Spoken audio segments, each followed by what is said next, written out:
There we go. There we go. We are back at it.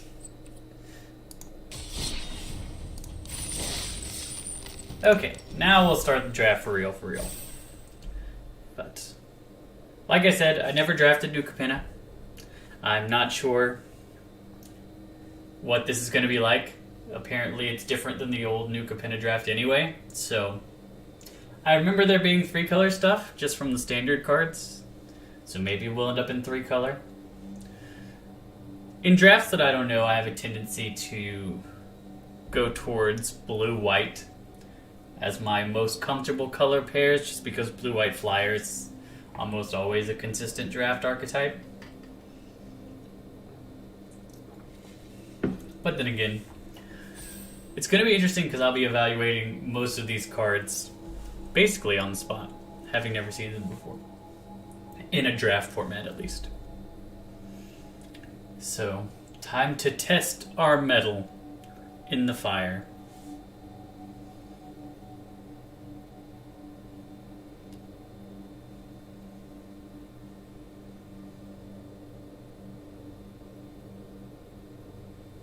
It looks like not as many people are playing this as the Dominaria United draft, because it's really slow finding a table. Guys, it's only been like a minute 20, but Dominaria United pop off like all the time. So, perhaps I'm just being impatient.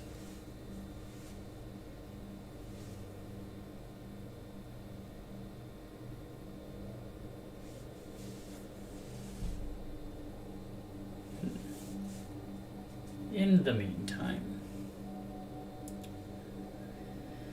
while we're waiting for people to join the draft, hopefully, we've actually lost a person since I've been sitting here. So Meathook Massacre just got banned in Standard, which I think was good. Like, Black already has all the best cards. If you saw us playing around with a Meathook Massacreless Black list yesterday, you saw that it was incredibly strong and able to win without Meathook or Invoke, because they just have the best cards at almost every slot on the mana curve. So I think it was definitely necessary to hit something, and that one is the hardest to play around. Like, it's a Wrath that gains life, it's a Wrath that makes your opponent lose life, and it stays on the board and does that again a bunch. Extraction Specialist is something I'm familiar with. I've seen it played before. Disdainful Stroke. That seems really bad. Giving your opponent 2 treasures. It's like a huge ramp spell.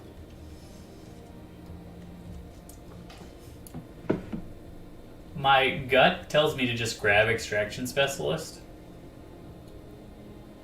This seems like it could be good. I don't know how much pump effect there is, but... Tap it doesn't untap. That seems like a good card, but I think we start with this, and we'll see. We'll see what else we can do. Okay. This is another white card, basically. So it matches what we already have. Another double striker. Oh, maybe there's a lot of double strike in this draft. When you attack, draw a card. Yep, that's the one. It said attack, it said we draw a card. Maybe that makes Skycrier just like a little bit better.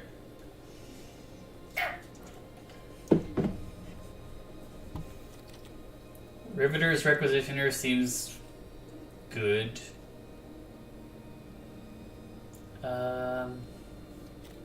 Must be blocked if able. That's a neat card.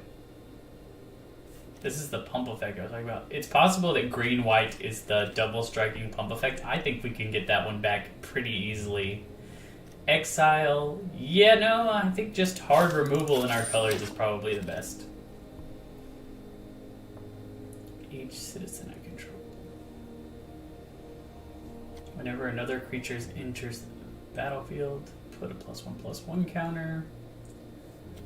Obscura, Plains, Island, Swamp. That's only one of them. I mean, I guess that's 2 of the colors that we want. So one less for each citizen. This is a citizen. How easy is it to get citizens? I don't actually know. But it's a flyer. I like flyers. Like I said, blue-white flyers tends to be where I want to end up all the time. This makes us a citizen and adds mana, so it could be good. Enchanted creature lose all its abilities. Like, that's removal.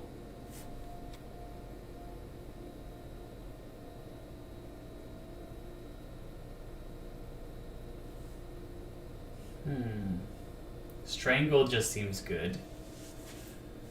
Like, it's down between Strangle and Witness Protection, I think.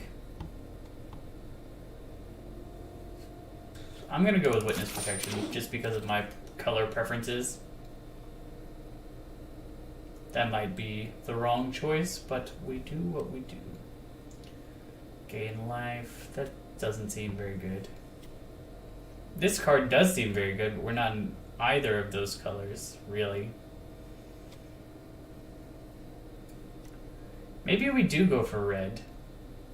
It looks like red is more open than other colors. I think Light 'em Up just seems solid. Rocks Pummeler. I think we'll put Light 'em Up. We'll see. Okay, Obscura gets us 2 of our colors. This is another citizen, and it's another... But, like, it's not great. Conniving 2/3 flyer. I do like that. Yeah, we'll take Echo Inspector.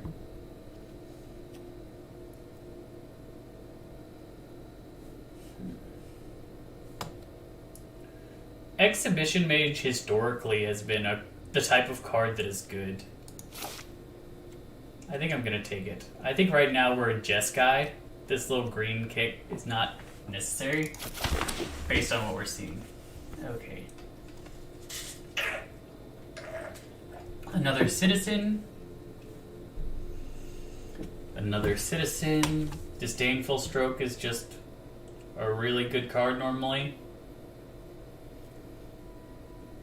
I don't know how hard it's going to be to get something like that again. I think we take Disdainful Stroke. Hey, I think we made the right choice, because instantly there is another Roastmaster. Human Soldier. 2/1, put a shield counter. Yeah, that just seems like a great curve filler. I don't know how good Wrecking Crew is. Island Mountain. Yeah, that's 2 of our colors. We'll take it. Maybe we'll play Big Score. It is possible. Ooh, Limousine. That's definitely what we're taking. I have played against this one in Constructed. It seems very good. In Limited, especially.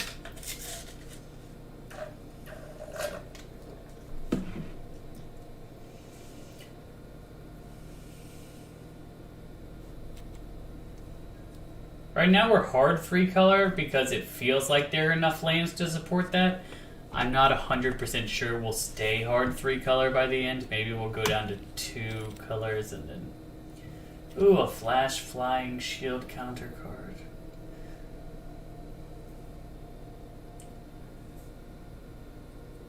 Enchant creature. All creatures enchanted controller...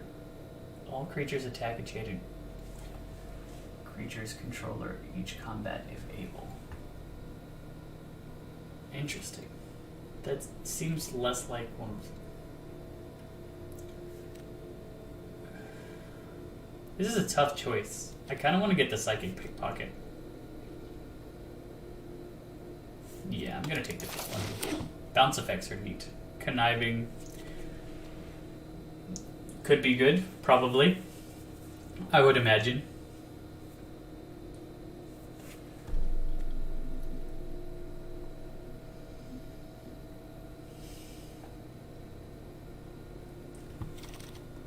Okay, this one. Because it's in 2 of our colors, but another Vampire. Exile the top Rouge. It's a neat effect, but I think that we don't take it just because of what we already have.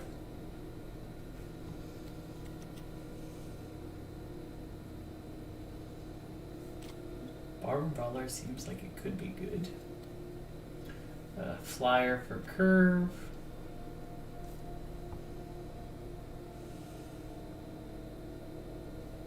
Cleanup Crew seems good. We're not in those colors though.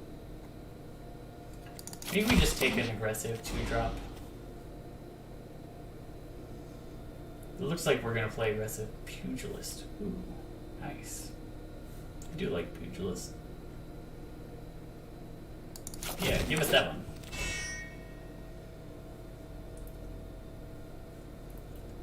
As far as adjudicators is fixing in a way.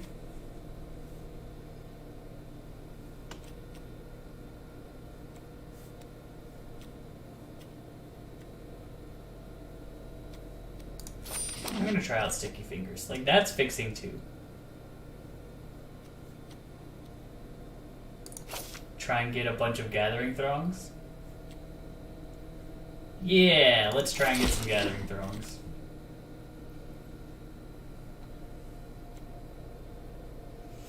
This card would be so good, but we're not really in green at all. In fact, we're... Let's just take more hard removal.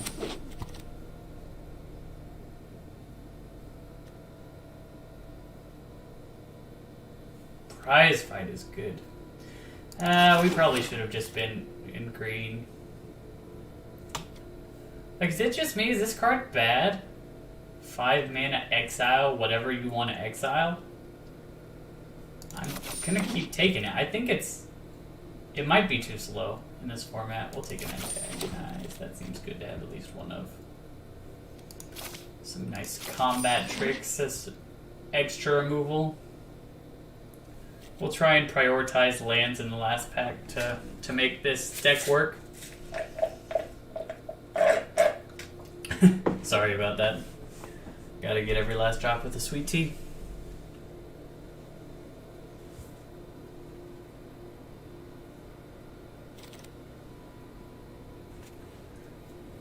Tapper Shieldmate. 4 mana 2/2 that can attack as a 4/2. I guess.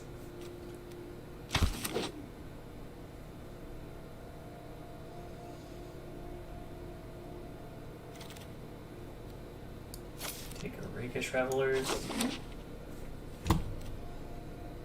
Because, like, we might could play that. Psionic Snoop. Flash 04. Look at that thing. Fleetfoot Dancer. Is it worth being super greedy and trying to splash a Fleetfoot Dancer? To be honest, it might. Jewel Thief. It's a fantastic card. Like, there are ways to create treasures.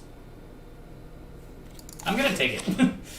Let's spec that big score and try and find something else that can get me treasures. We have Exhibition Magician. We'll try and get more of those if we can. Look at that. This green is so open. If I was in green. Another Gathering Throng. I do want that. I really, really, really want that.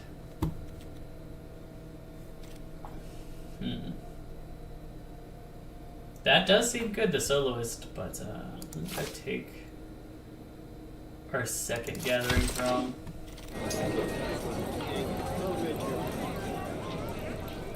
Exhibition Magician, number 2, or land. Mountain Forest Plains. I'm just gonna grab some lands.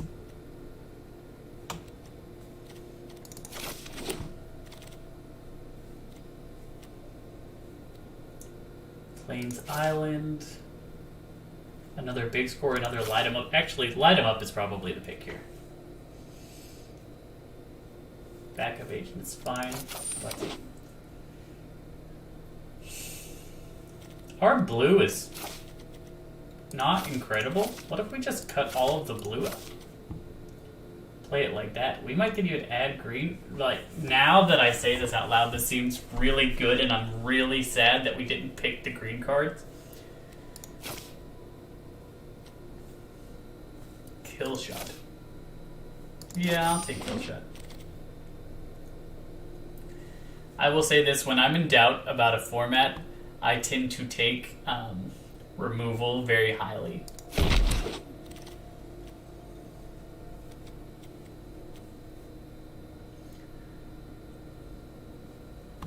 Okay, we'll just take the Roast Master.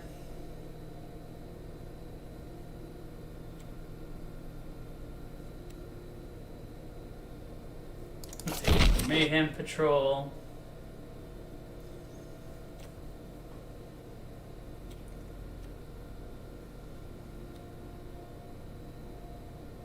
You might not even run the Bistros Theater now that we're not in blue.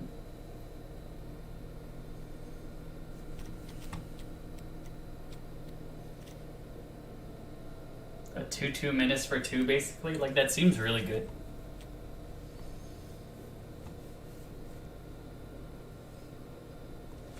Okay. Seeing what packs are coming through.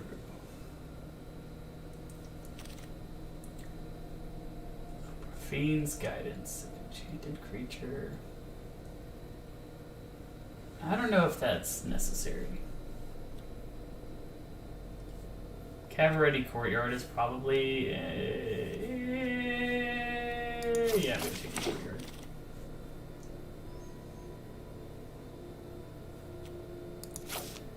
And I'll take the Outlook.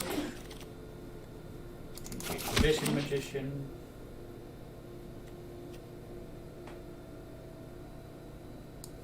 Put you over here.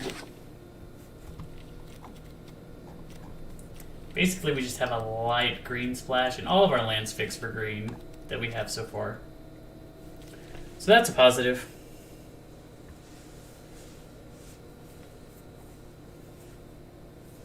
We're going to need to cut 4 cards.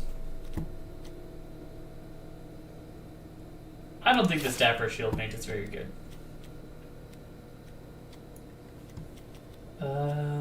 Who else is not particularly good in this deck?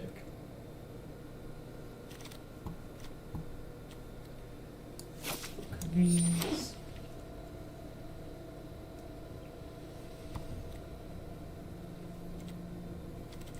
Is it Antagonize better or Daring Escape? Tough to say. I kind of like where we're at. We feel like an aggressive red-white deck that splashes great for some tramply, lifelinky, hasty boy.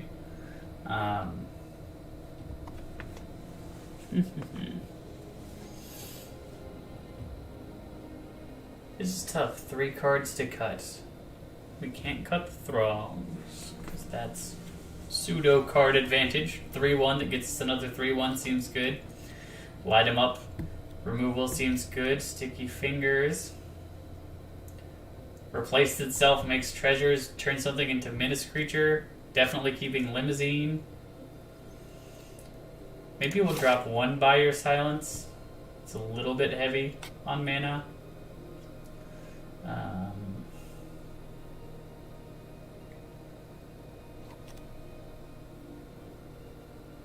Maybe Roast Master is not incredibly necessary. 1 card to cut.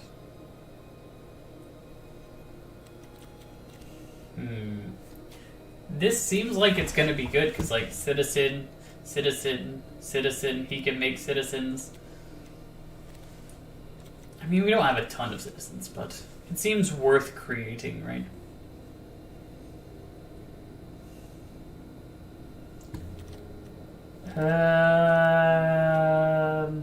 This is really tough. Really, really tough cut.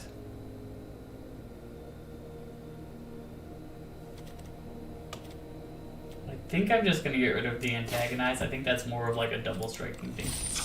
We're not double striking. Let's try it out. This is going to be fun. I'm excited.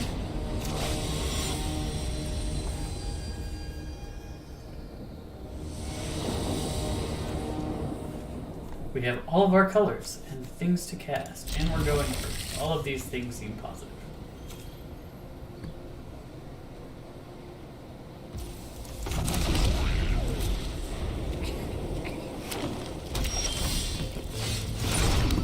I'm probably going to start with Exhibition Magician. Do I want a Citizen or a Treasure? Tough to see. I think we go with Citizen because that guy put down a creature that, yeah, let's make a Citizen.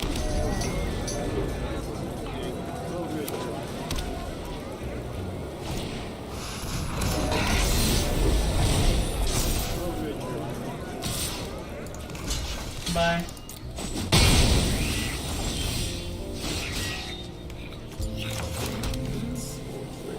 Gathering Thrall. Get another one.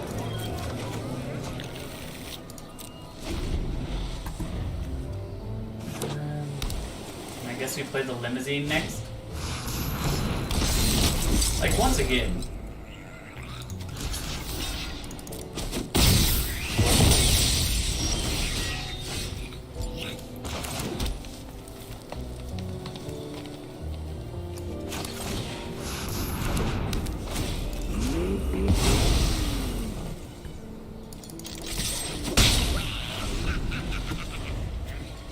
Like, now Rigo has no protection, he's just a 2/2 that draws a card when he attacks with a 1-power creature. How many 1-power creatures could he possibly be running in this deck? It seems unlikely that that's going to be the case. Another shield thing. Funny. Okay, so we will play another Gathering Thrall.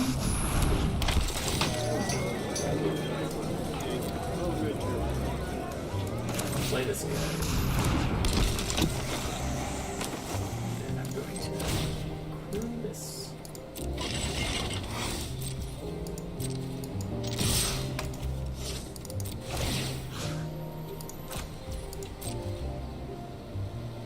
Will you give me your shield counter? Okay.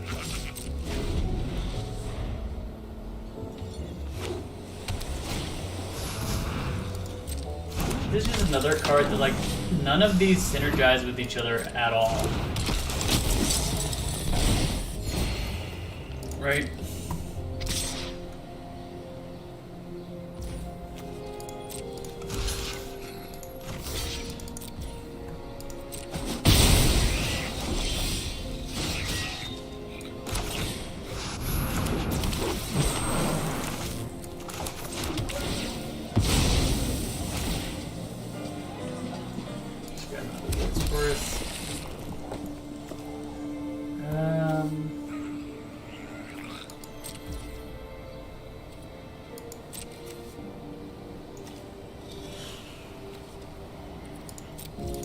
We don't really have good attacks, is the trouble.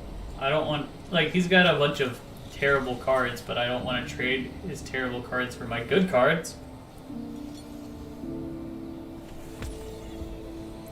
How on earth would you do that? Why would you trade terrible cards for good cards?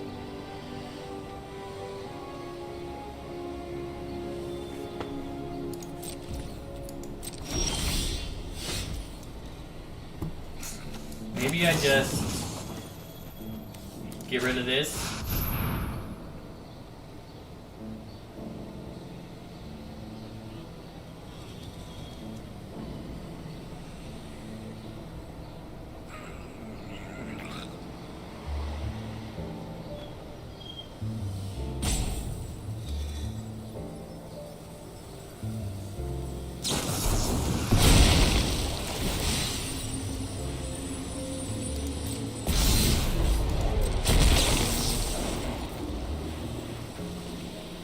How interesting.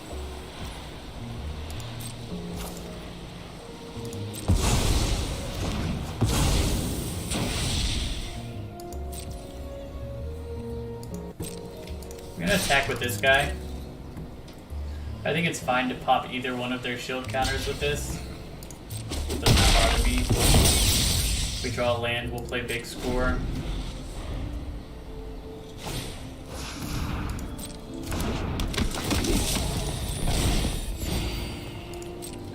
He attacks. Do we block?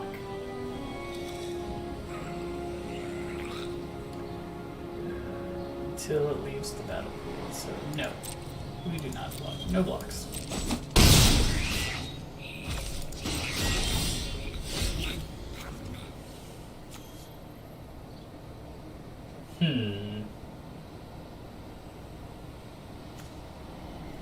We could get rid of his social climber and give him back a shield mate.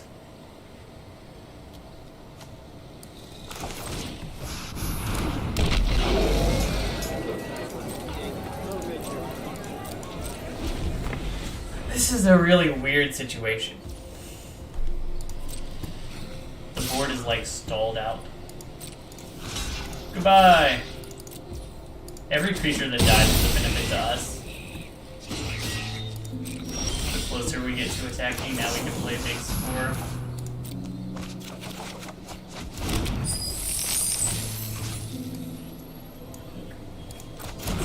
If I give this Menace double block.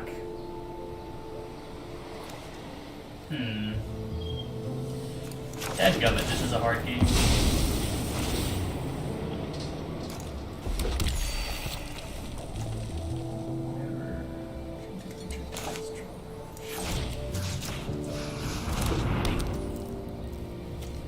But once again, no attacks.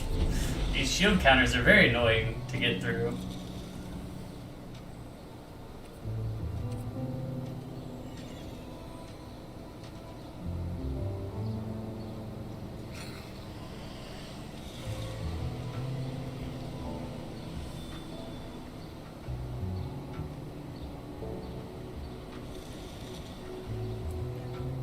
Really incentivized you to kill this Fleetfoot Dancer. Hey, we can play this thing. It's a flyer! I can attack now!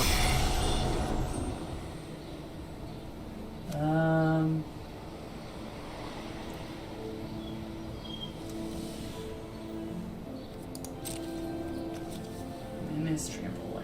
Ah, my goodness. This is so annoying. These two cards are holding down the whole fort. This Angelic Observer is literally the only thing that's putting us in this game at all.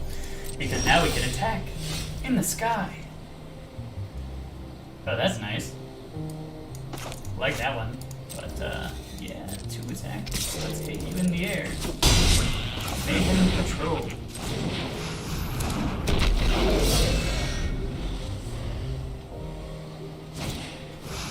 Another Dapper Shieldmate.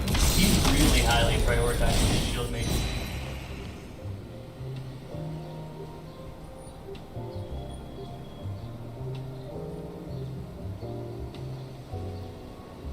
Maybe it is worth it to trade the Fleetfoot Dancer at this point.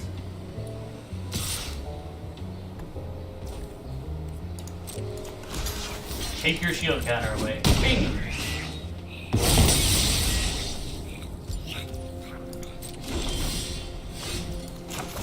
Let's blitz this guy. I don't really.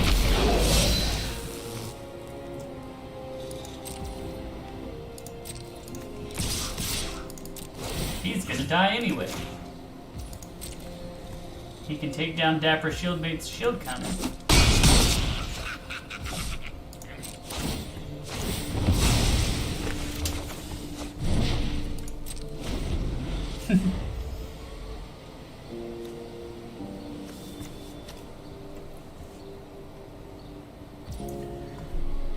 Definitely feels like we're winning, but we're winning in such a way that it's like barely. I actually like when he attacks. Like, we're the aggro deck in this. I'm not gonna block. Oh no! Oh no! A flyer! I'm gonna give him back his shieldmate now with the limousine. Ooh. Light him up. Yes, let us do this.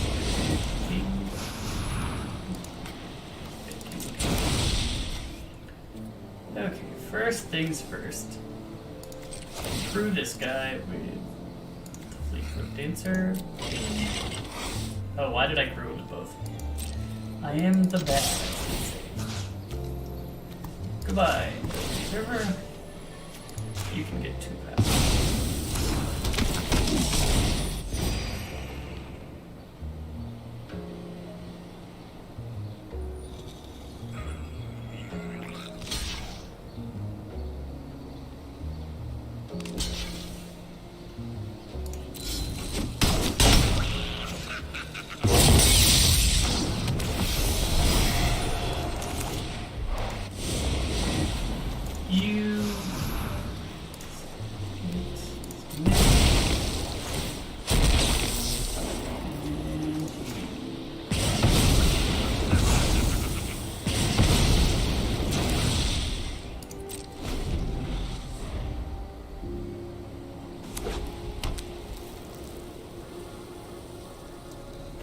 I feel in a good spot now. Oh! Ugh. Nice. I was not ready. I did not suspect. And literally, if I hadn't have double done that, that would have been fine. My goodness, I lost an easily winnable game. Disappointing. I guess I'm just not ready for what you should play around. Like, all of his cards were not very good, and he still beat me. That hurts. It does. It hurts a lot.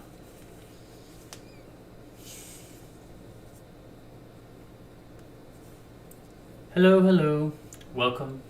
We're drafting. We lost our first game. We really shouldn't have. Didn't play around. We didn't play around the pump effect that gave him exactly lethal.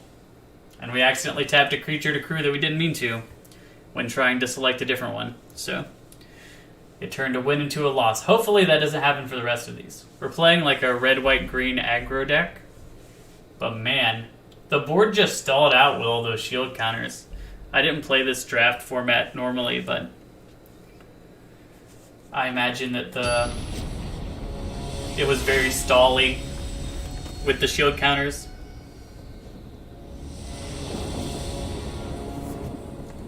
Okay. Reasonablest hand. We have things to do on 1 and 2.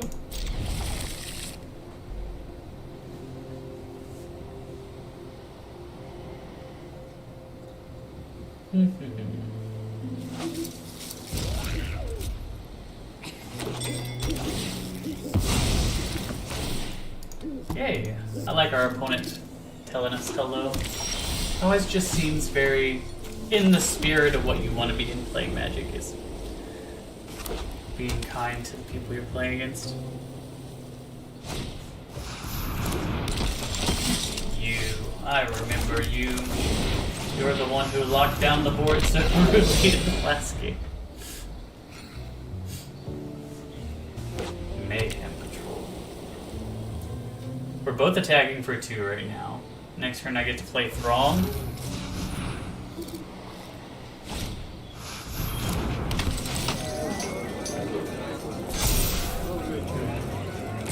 That doesn't really bother me. Like, once again, if I play Throng, is he going to... He's got a lot of 1/1s. Does he have the rare that we have? That's the only thing that I can reasonably suspect, is that he has the rare that gives you a draw card for the attacking with 1/1.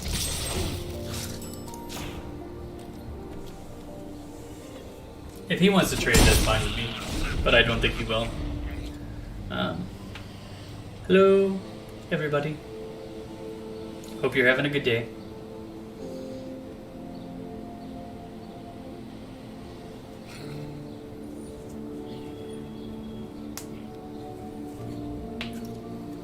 Okay. I don't reasonably know what to expect. Like I said, New Capenna was not a set that I drafted. I was not playing Magic during that time. I had taken a break since Kaladesh. This is my return to the game.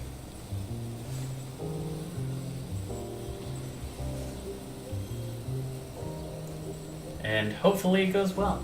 We drafted this set without really knowing what to expect all that much. Light him up. I think we do attack with Mayhem Patrol.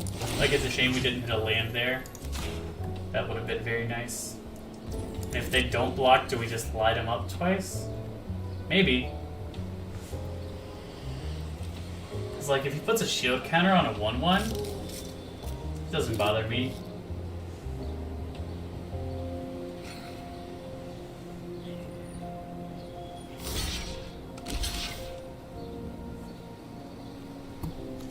Yeah, we'll trade 2-drop for 2-drop.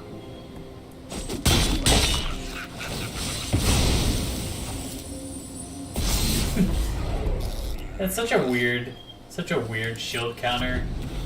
Our 1/1s have shield counters now.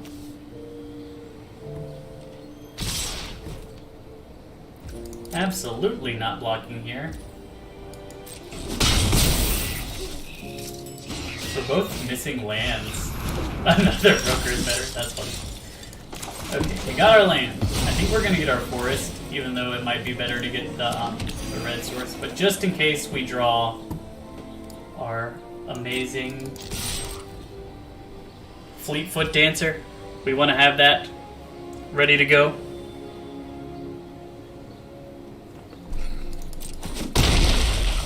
Play another Gathering Throne. I wish I could have gotten more of these. They just seem really solid. The ability to search out another one, search out another one, search out another one.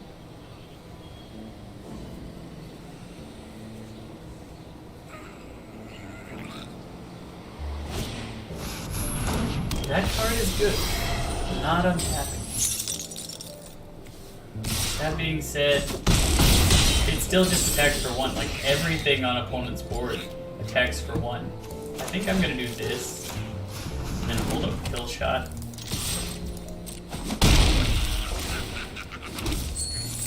Yeah, let's do it like that. We can also play, like, if he doesn't end up attacking for some reason, we can play big score. It might be better to play big score anyway. Because it's just a 1/4. Like, everything's just 1s. He's hitting me for 5 if he attacks with everybody. Maybe we just kill... We probably kill the flyer. It's probably correct to kill the flyer, because we can block ground creatures all day.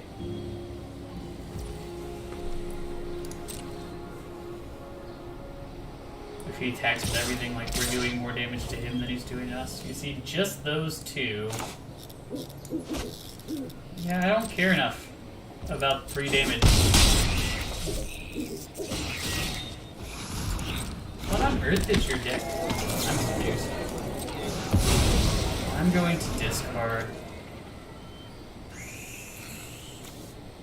This might be wrong, but I'm discarding Light 'em Up.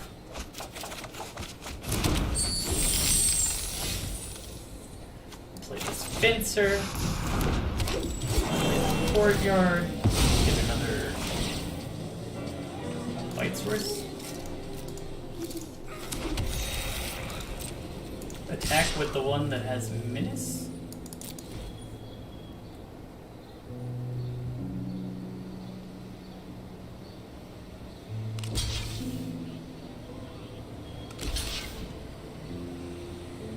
Yep, we'll kill the lackey. Get our card. Do we want to play Light 'em Up? Sure. Let's light 'em up.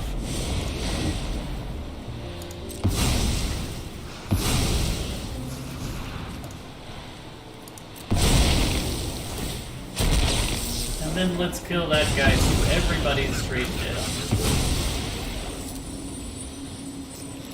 Oh man, I did this in the wrong order. If he puts the shield counter on Regulator. Oops. He got us good. He got us real good on that one. That's funny.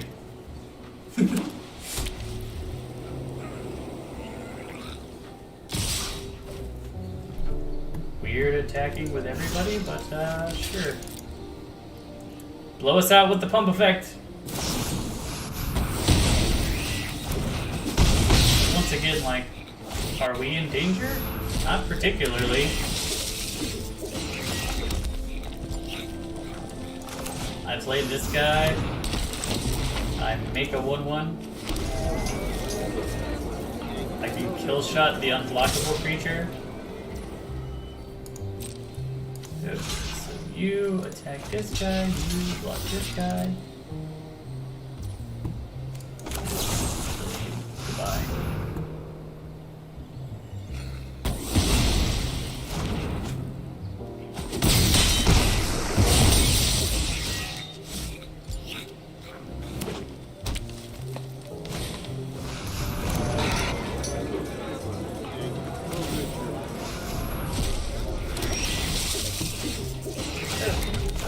Observer. Now we just have to find a way to deal with these two fish that hopefully doesn't involve Buy Your Silence. It could involve Buy Your Silence. It is possible. But, hopefully not. If you ever wonder why I'm looking to the right, my second monitor is over to the right. So, it's the only way that I see my screen to make sure everything's working right. Though I will admit, it is less than ideal. There he is! Look at this guy. Beauty.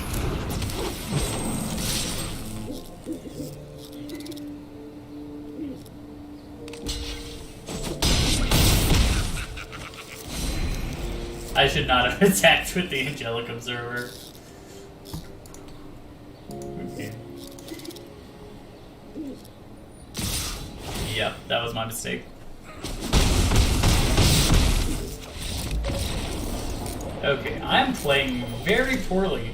We might end up having to do a second draft. I don't know if we're going to draft the Planeshifted draft again. Maybe. We will. I mean, why not? We've done a lot of Dominaria drafts on my own time. While I haven't necessarily put them up on the channel.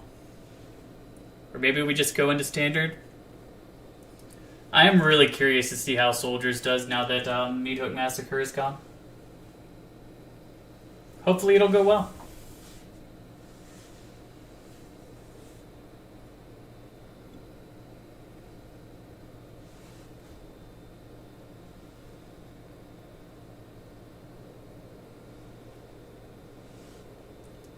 Let's see if we can get one win in this draft format.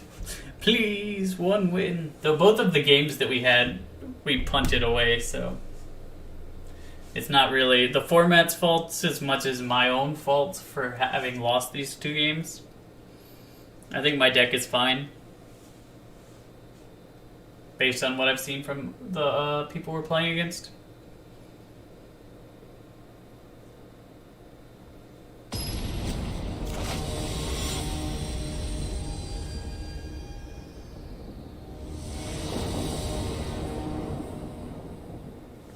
This seems good.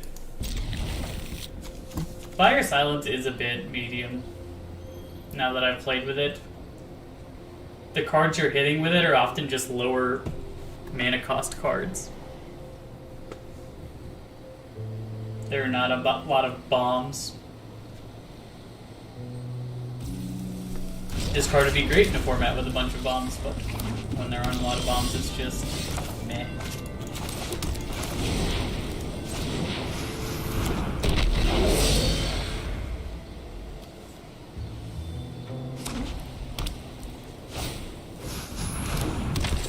Green's Informant is solid.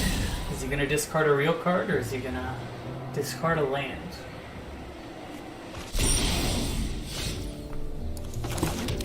Attack first. It has Menace. It gets to be a 2/2.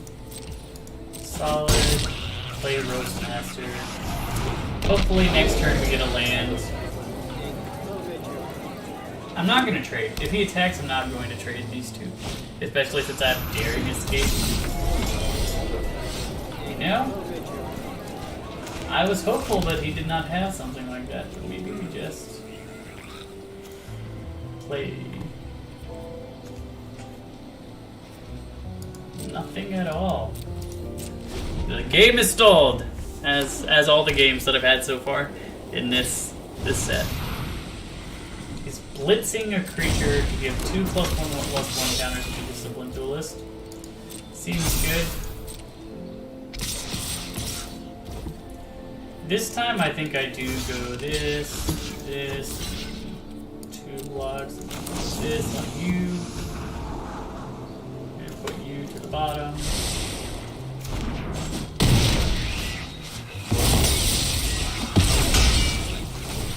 Like, that guy's gonna die, and then he's just got one creature, and if we can buy your silence, it... Yeah, I'm just gonna kill it now. Goodbye.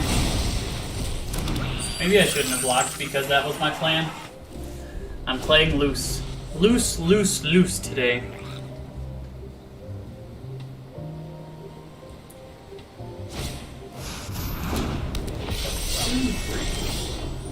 That becomes greater.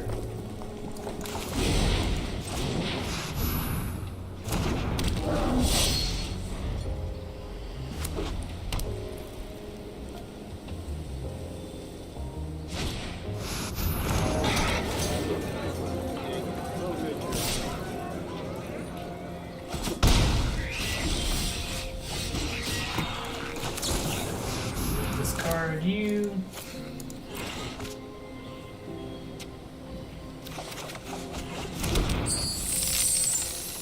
You know, this is the one person so far that it might actually be right to have all these buyer silences. Another adjudicators? Yeah. Glad I have one of these.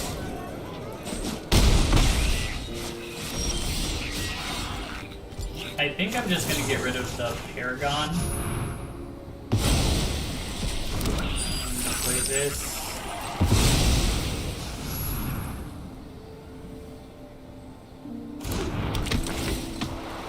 Bring back our main controls. Oh my goodness! Every job is an opportunity to learn more about this. I know there's a hero inside you.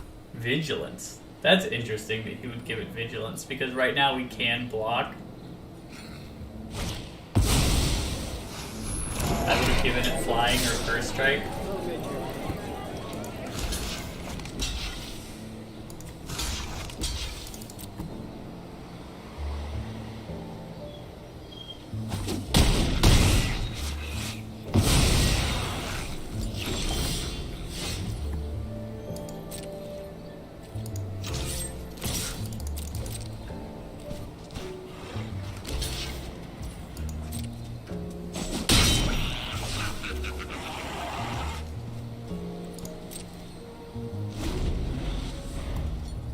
Thing becomes a 5/5.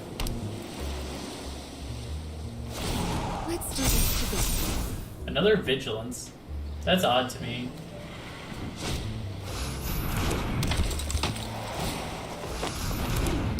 Your deck is really good, opponent. The last two people's were not. This thing is amazing. Goodbye.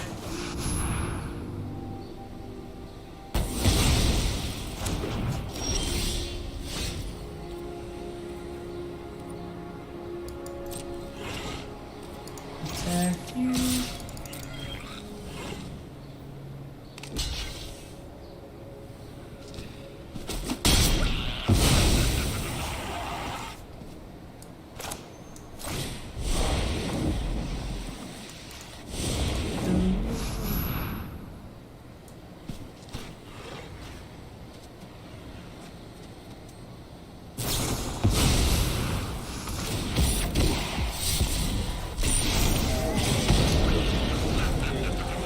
Ugh, that was rough. If he just ults, I think we scoop.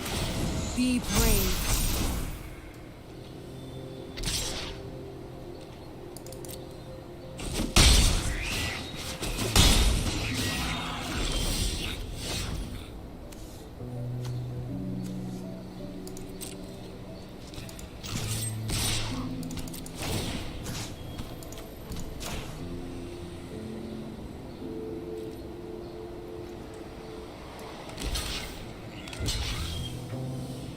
Yeah, I think we scoop anyway.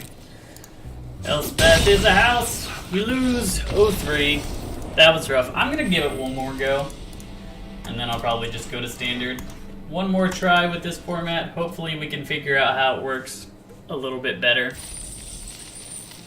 and not punt away our first two games. Open up, see if we get anything good. Hey, double something. Cut the profits. One more try.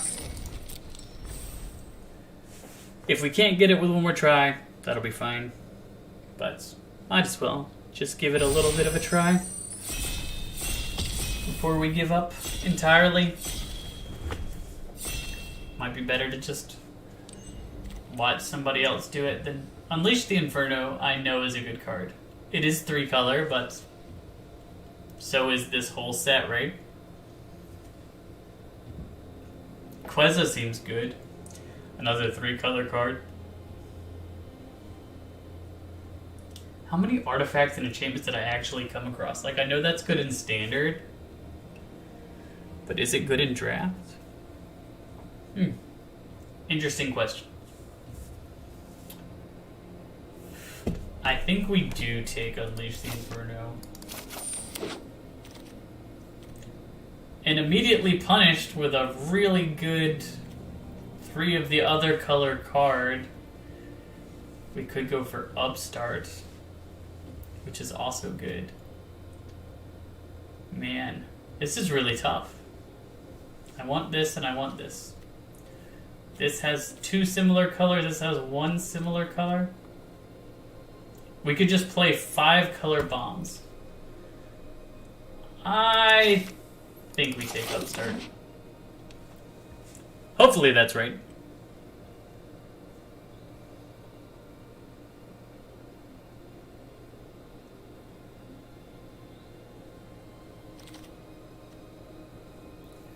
Okay. For each color, return up to 1 creature card from that color. That seems pretty good. Like, I like this, but we're already trying to play black. Riveteer's Ascendancy. Whenever you sack a creature, you may return target creature. I mean, we're already in Jund, so might as well take a Jund enchantment. Lesser mana value. So basically, we can keep recycling creatures. Our deck is all about recycling creatures right now, which is good. That's something I want when I'm playing. It's the ability. Oh my goodness, Jewel Thief, but a murder. Oh my, murder is so good. Jewel Thief is also so. I think I take Jewel Thief over murder. That could be wrong. I am willing to admit. That doesn't really help us. A 7/7, but you have to sack a treasure to make it do anything. I don't really have a bunch of treasures now. This seems like a pretty solid 2-drop. We'll play black, green, splash red, maybe splash white for Brazen. I want to get fixing. Fixing is very important for this deck to function. It will be necessary.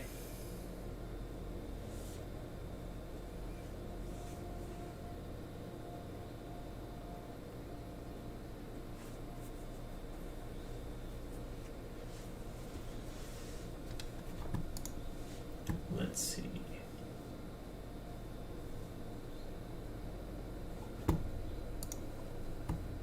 So far, I think our draft is going well. Like last time, I was not a huge fan of the deck the way it turned out. Cabaret Courtyard is what we want, so are these 2 things. I'm going to prioritize the fixing this time. That might be wrong. I'm willing to admit, I know little, but I try. So, knowing little and trying, I will get the fixing so we can play all of these awesome cards that we've drafted so far.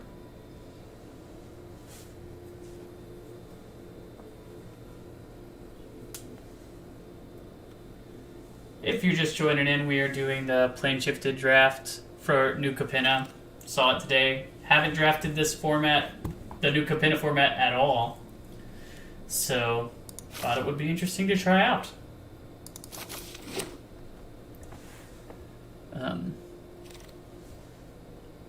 Let's see. Menace Connive. Seems better than Antagonize.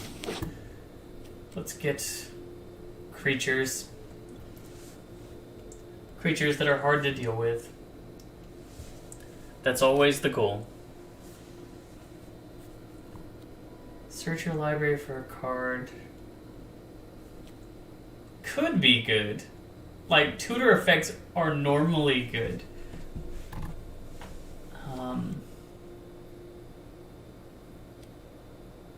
Look at the top 4 cards, put 2 of them in your hand and the rest in your graveyard.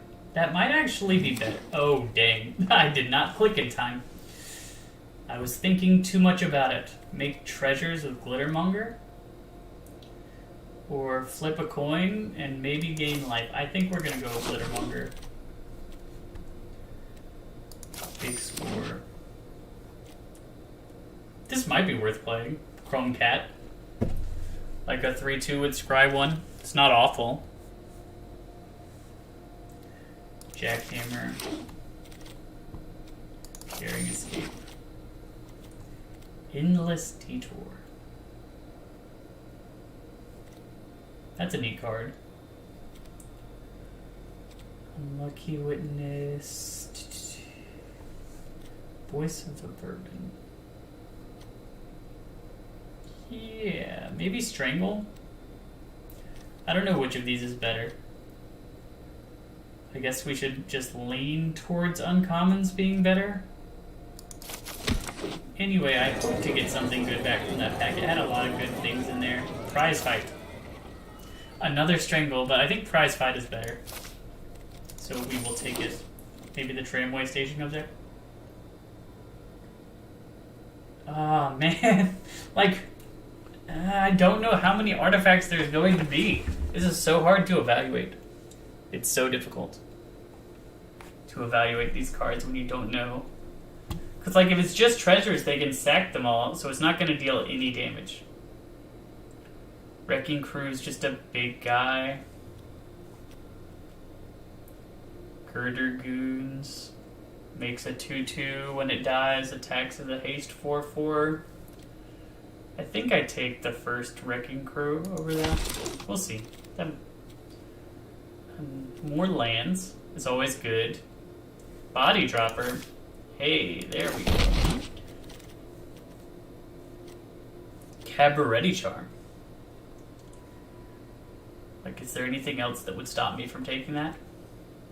Deals damage equal to twice the number of creatures you control. We're already splashing white for Brazen. Yeah, give me the Cabaret Charm.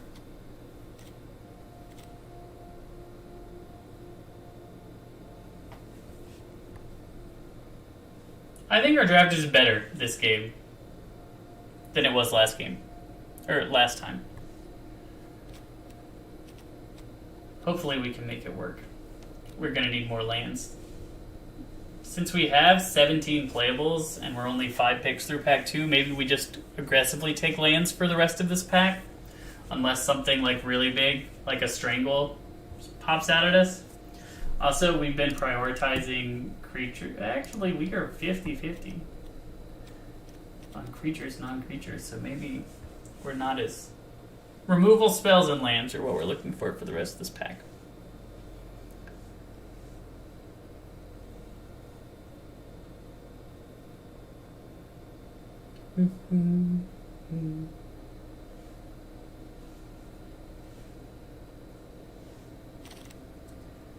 Okay, widespread thieving. Whenever you cast multicolored, that does seem good. Sure. Let's widespread thieve. Like, that's mana fixing already. With the upside of being able to cast a card for free. Another Jewel Thief? That seems really late for a Jewel Thief. But we will take them. We'll take all the Jewel Thieves you want to give us.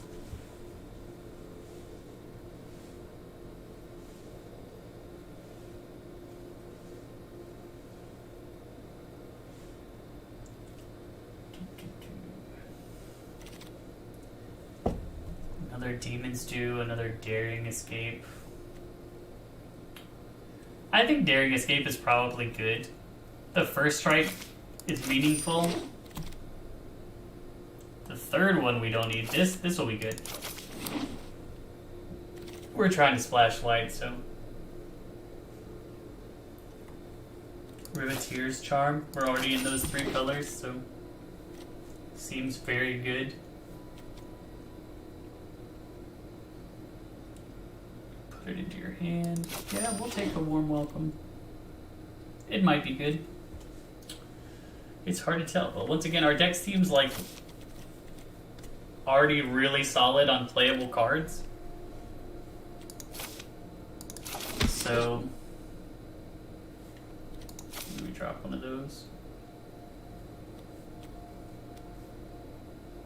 We've seen black the least, so it's possible we want to try and get rid of these cards from the deck in the last pack. Just a possibility. Not necessarily what we're going to do. Sticky Fingers and a Broken Wings. Like, those are both solid. Evelyn, we can play that because of the cost. Yeah, we'll just take Evelyn the Covetous. It's basically just a black creature.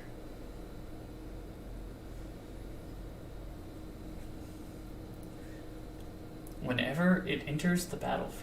Do we have any other vampires? I do not believe we do. That's fine. It by itself, just the ability to exile, play cards from exile, as well as a 2/5 flash, seems perfectly reasonable, perfectly good.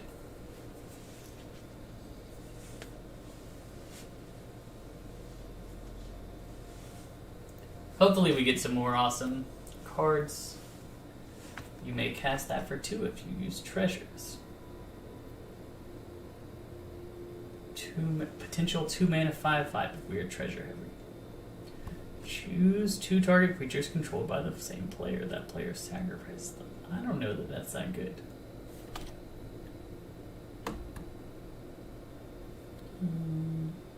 Maybe we just grab Racer's Rig for fixing. Yeah, I'm just gonna grab Racer's Rig. Let's try and get as many lands to make this as smooth as we can possibly make it. Rocco. Yeah. I'll take a Rocco. Actually, I think we take Riveteer's Charm. Like, that's just a really solid number of effects in the main colors we're playing anyway. Rocco's really good, but I don't think it's worth. Join the Maestros seems pretty solid, but I think we're just going to take the lands. Corrupt Court Official. Another treasure producer. This guy seems pretty... Ooh, how did we acquire 3,000? What just happened that made us get that? That was really weird, but I will take it, I guess.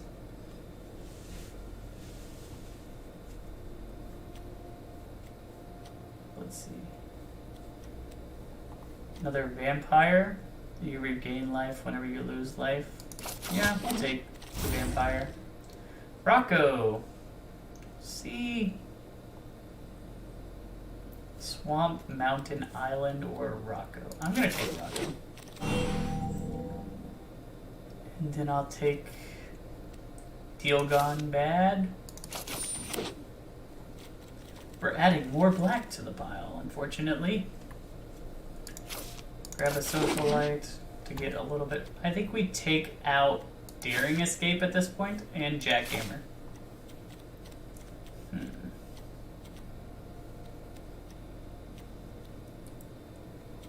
Glittermonger, Warm Welcome.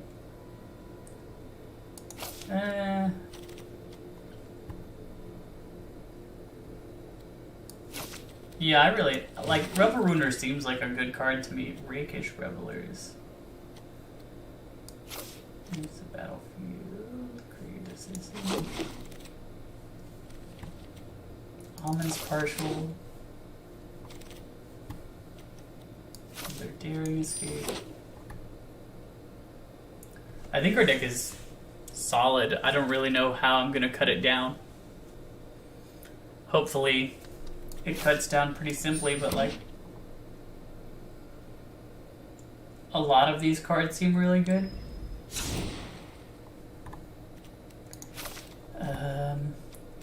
I think we do get rid of Cabaret Charm. As far as our white splash, it seems like the worst of it.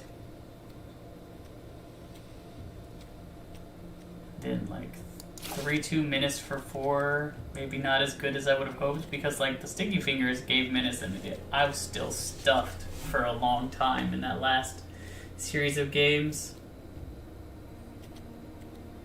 Do I want to just get rid of Crooked Custodian? 3/2. Is that significantly better than these other things? I don't know that it is, but I also don't know that it's not, so.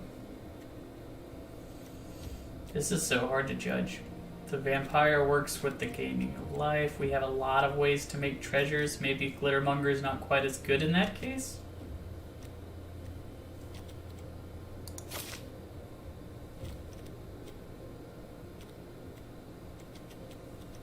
One more card to cut. Like, Rocco's so strong. So why would I get rid of it?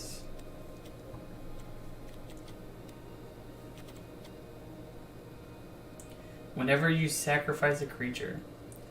Like, it works with Body Dropper, but we don't have a ton of sacrifice things, so maybe we do get rid of Ascendancy. Try it like that. It says we're 5 color, but that's a flat lie. We are not 5 color.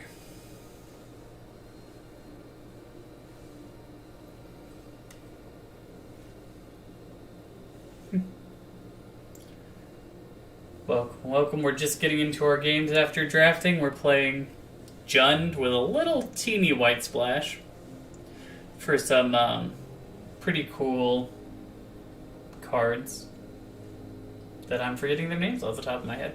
Hopefully you'll see them in the draft. Because we're casting them, not because they're stuck in my hand, because I greedily splashed a 4th color.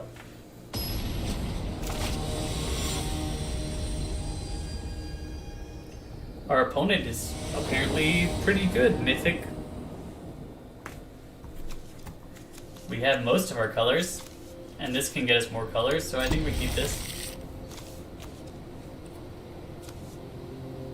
Which one do we start with? Probably the Plaza, just so we have as many colors as possible. We got a fair amount of fixing, and we have a fair amount of treasure production, so I think that we should be fine. And Mr. Warm Goose hopefully does not have Elspeth like the guy did from the last time we drafted this in. That card just seems really hard to beat and limited. Oh no, it's in the Elspeth colors. What do we do?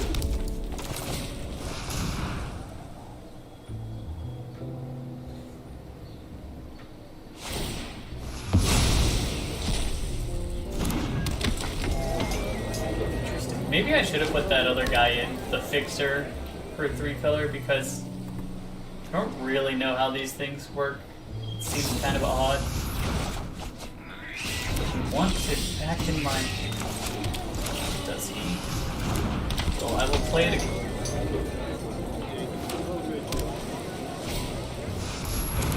Jewel Thief. Very strong. I think we just... Sticky Fingers, Civic Gardener. Attack. Untap our land. Get a treasure. Play our own Jewel Thief. So far, so good. Now we have the treasures. We are ready. Ready to block. Are you planning on killing our gardener?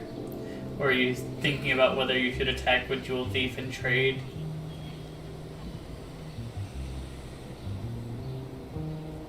Oh, is he fighting? That's so sad. He killed my dude. I'm still gonna trade. Goodbye. Doesn't change anything for me.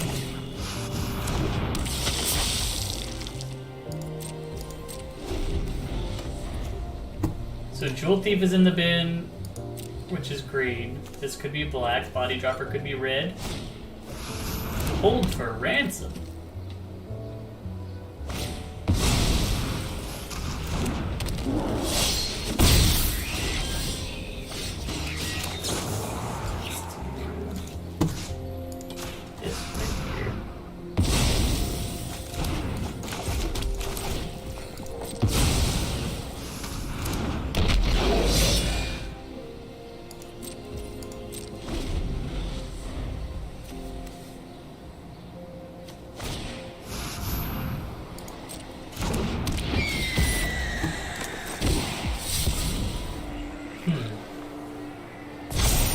I feel like we're in an okay spot.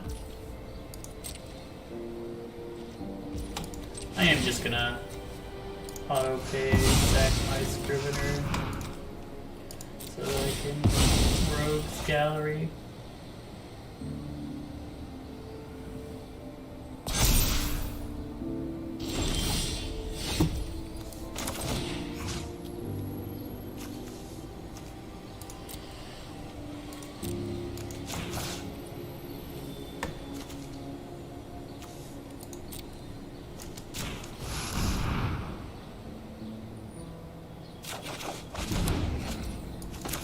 Jewel Thief.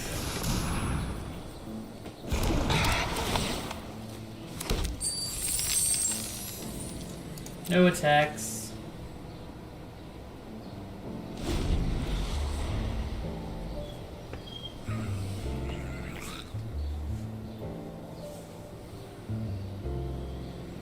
It's a very weird board state. Like right now he's got a 3-4, which is the strongest thing on the board. Making it hard for me to do things. Just play this Scrivener. Play this Socialite. And end there.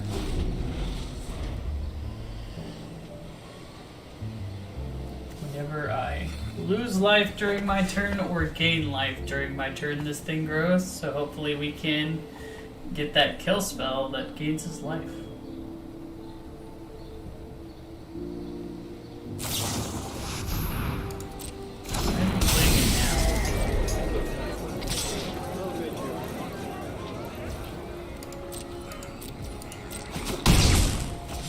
I'm curious. Ooh. 7 damage. You may destroy artifact or an enchantment, but unfortunately that does not affect anything right now.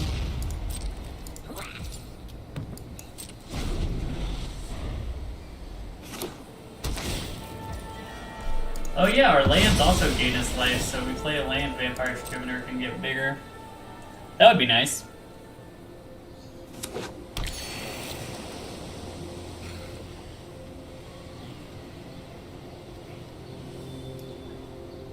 In this awkward circumstance where, ooh, Shattered Seraph does that too from town. I didn't take like any of these. I wonder if these are just like the best thing you can be doing. And I was just horribly mistaken to not grab any of them. Because our opponent has grabbed a bunch of them. Which doesn't bother me.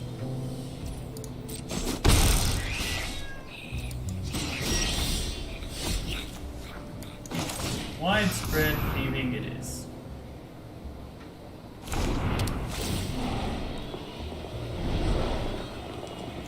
I guess we take that as the only thing we can. Can we do that? We have white, green. Okay, then I have to cast a multicolored spell first. So, but when we do cast a multicolored spell, we will be able to play the card under Widespread Thieving.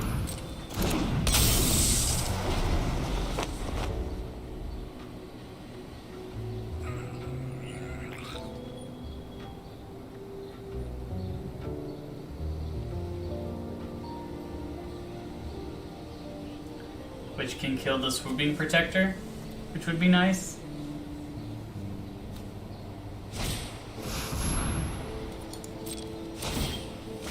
Or maybe we Still Fairy Vandal. Now that it's big.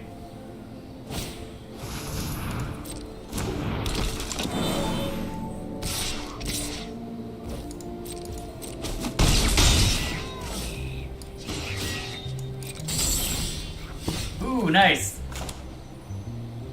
Do we just play Rocco as a 3/3? Or so we're gonna make a treasure, and then we need you. So we really don't. We have to play it as just a 3/3, I think. Or maybe we play it as a 4. Yeah, let's try it as a 4 with the treasure.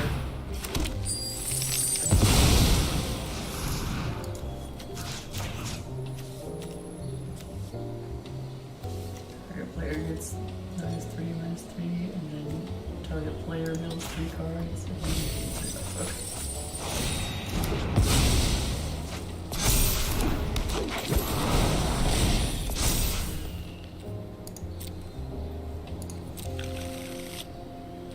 It was unfortunate that we had to play Rocco for such little value, but seems fine.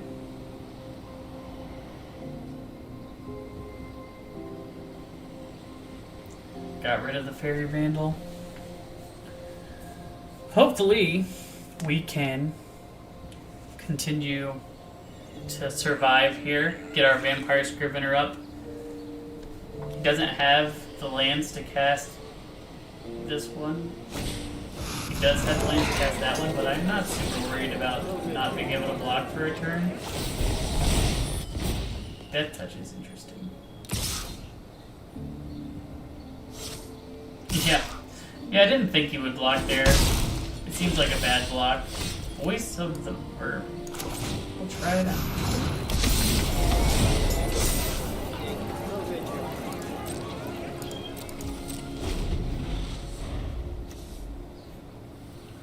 The board has sold out. He's conniving now. Is he looking for land, or like is he gonna get rid of land? Rock's Pummeler? Interesting. You would... oh. Why does he have that green card?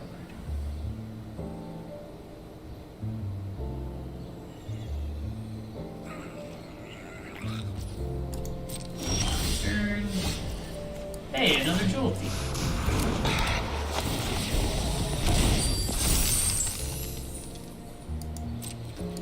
Attacko. Make you a 5/5.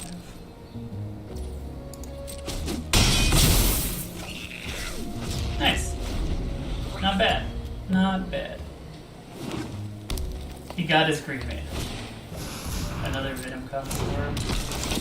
I mean, I'll block with Rocco if he attacks with a 2/2. Make us draw cards. Oh, he's giving everything Death Touch. That's 2 blockers. Okay, our blockers are going to you here. And you here. And you here. And then we're taking 8, so we still need to block something. Wait a second. Let us block here, Yes, and then we are going to eat you so that we can trade as favorably as possible while not dying. Draw a card.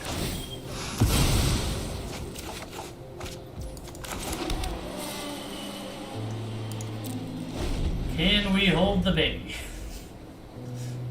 It's gonna be very, very, very close. That will make things way harder.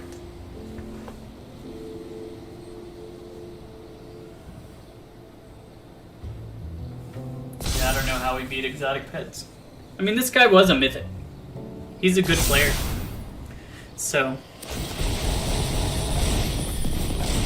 there is no reason to be surprised that he is beating us. He knows the format. We don't really know the format. Yeah, weird. Good game. You don't need to connive, like you already have game. But I guess he's trying to be as technically good as possible. So, can't fault him on that one. I really just don't have a good feel for what I'm supposed to be doing in New Capenna Draft. After this one, we're definitely going to move on to standard soldiers. I think that's going to be fun. I might try and edit that one into a video later. This is good. Good hand. I mean, it doesn't start on 2, but like, we have Jewel Thieves to make Brazen Upstarts to be solid.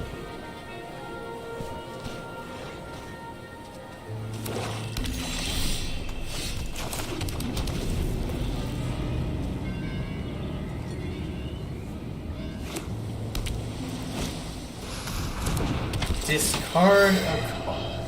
I'm gonna discard the Strong Arm.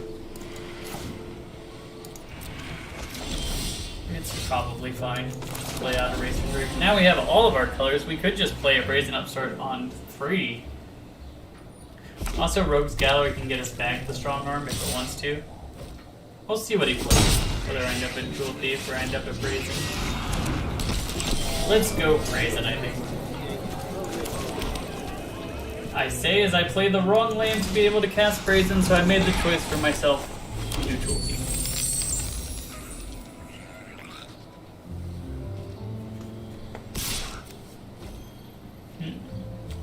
No locks. My card is better than yours. I'm not super worried about 3 damage at this point.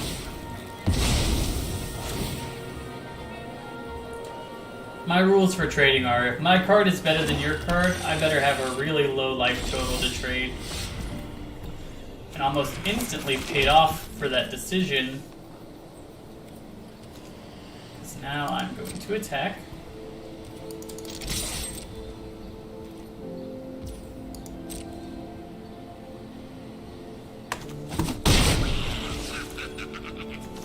Target creature controls. What do I want to do? I'm just going to play Brazen Upstart. This is an instant. I can fight it anytime.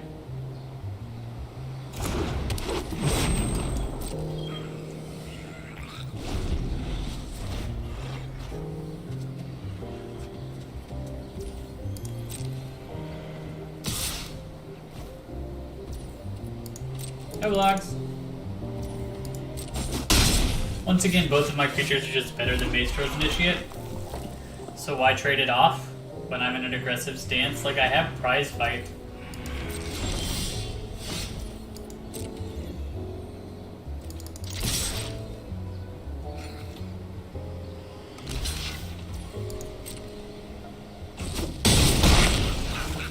Just soaks up some damage, play another Jewel Thief.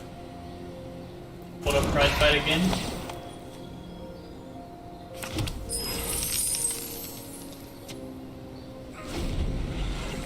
It is interesting how all of my creatures have vigilance. Like, that's a cool thing. Nothing is tapped to attack, not a single thing. Hostile takeover. How about we just fight and I don't have to worry about whatever that card says. Hey, we're dead.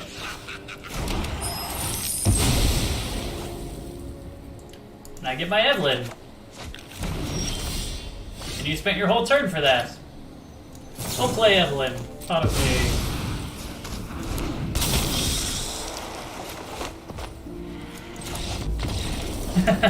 There we go! We got our first win of the format! Hooray! We're doing it! We are doing it. Evelyn too good. That's what our deck's supposed to be doing. It hasn't yet, but that is what it did this one time. I'm excited about that. Hopefully we can get to at least 3 wins. I will call that a total victory if we can get to 3 wins.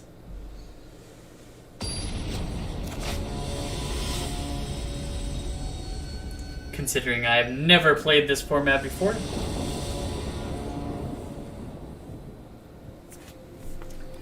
This... I mean, we have Parcel. Yeah, I think with Parcel this is fine. It's a little greedy, but I think it's fine.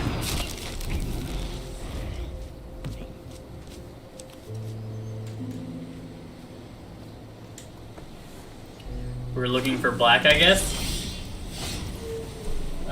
Probably gonna play Civic Gardener. This gets us to 3 anyway.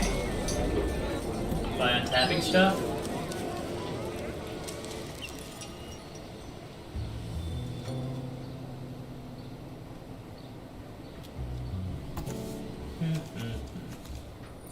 Civic Gardener might be a candidate to blitz a strong arm onto.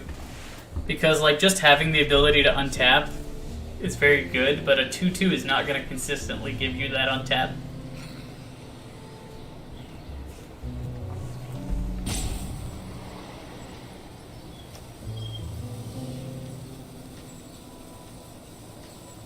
Wonder what they're thinking about here.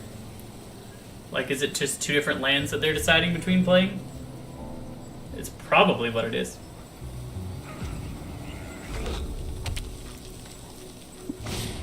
Mayhem. It does not block, but it does.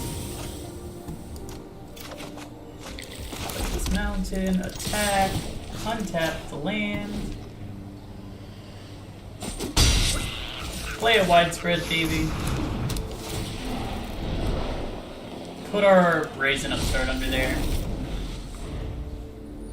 He's like, what in the world? Why is this man playing widespread thieving? That's a constructed card. In the middle of my draft game?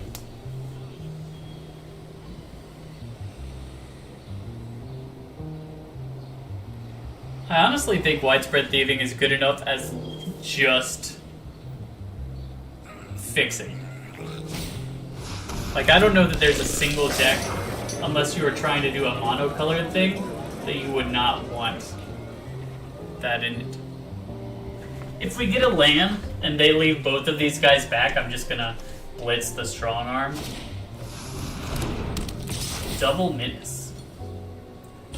Quite menace. Why would he? That doesn't make any sense to me. Why would you give the initiate? Okay, we didn't get a land. So how do we do this? I think we just wait. We've got to find a land. It's very unfortunate that we haven't drawn one yet. Like, we had 2, we had a parcel, we used all of these, and we have not gotten a single payoff for that.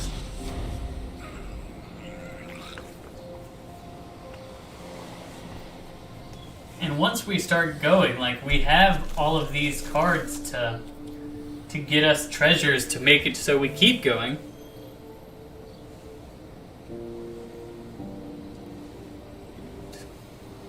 This is cool. I'm enjoying this.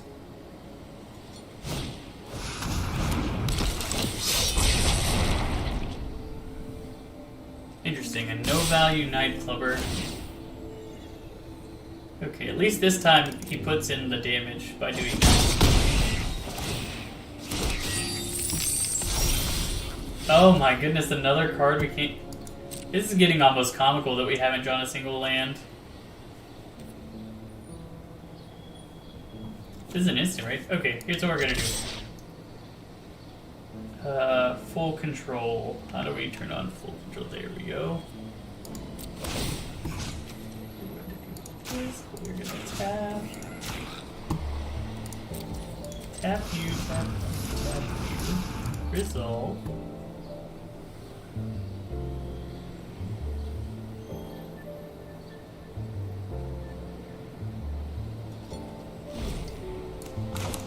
Play big score. Discard strong arm.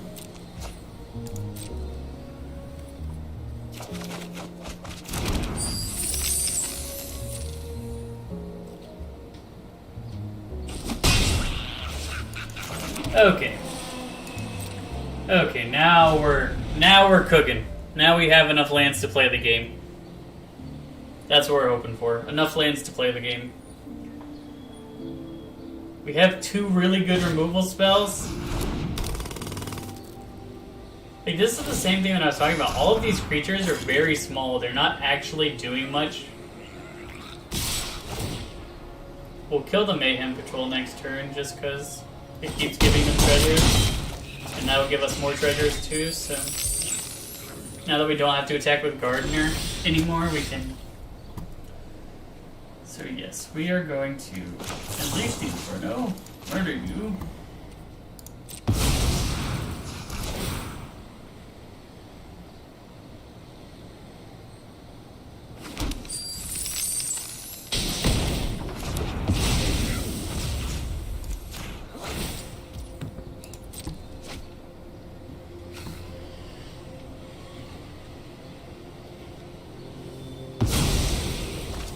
Jewel Thief.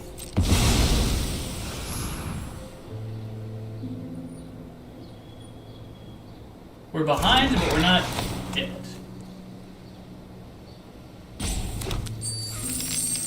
Actually, I might attack with Gardener and then play Body Dropper. I think that's reasonable.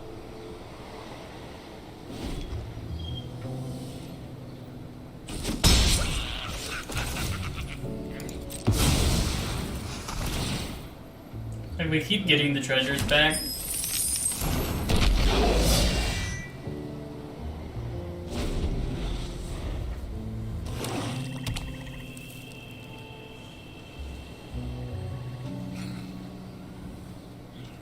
I hope he plays something huge. That's pretty big. It's not as big as we had hoped, but like, it's big enough, I guess. This Evelyn is proving very hard to cast because we're not drawing lands. Is he planning to fight something? Strangle? Fine. Wish we had one more mana, so... I think we do trade with the Death Touch guy.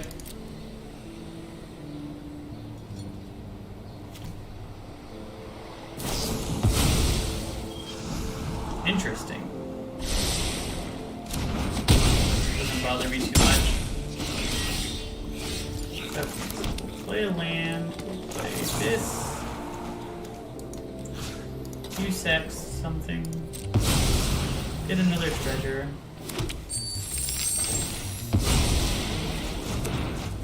Play our Scrivener.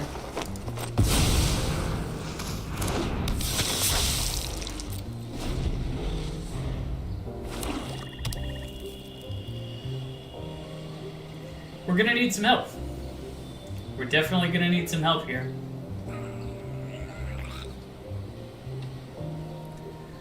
This is not something that we can do very easily. Is this any fun? Yeah. Yeah.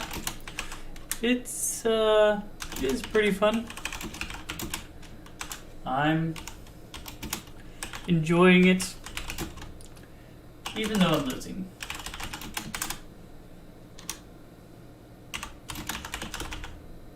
Wait, did he just clear the whole board? Why? Why did he clear the whole board there? He was in like a commanding lead. What just happened?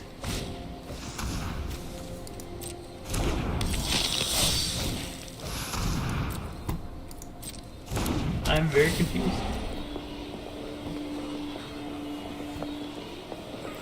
But yeah, thanks for watching, people who are watching. I appreciate it. Magic Arena is quite an enjoyable time. Even though it is stupidly costed as far as these games go. So if you're getting into it and are trying to decide whether to play it, if you have a limited budget, this is probably not exactly what you want to be doing. That being said, as far as collectible card games go, it's definitely the best one that I have played. And it's not even close. Like, it's a huge margin of difference between it and the next one.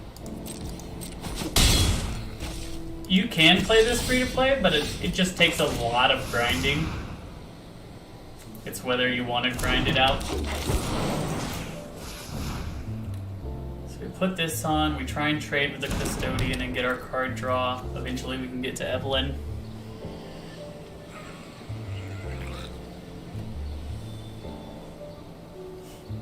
It is funny that I looked away for like 2 seconds, and when I did, all of a sudden our board state, which was terrible, turned into a board state that was not as terrible. And I really don't know how that happened.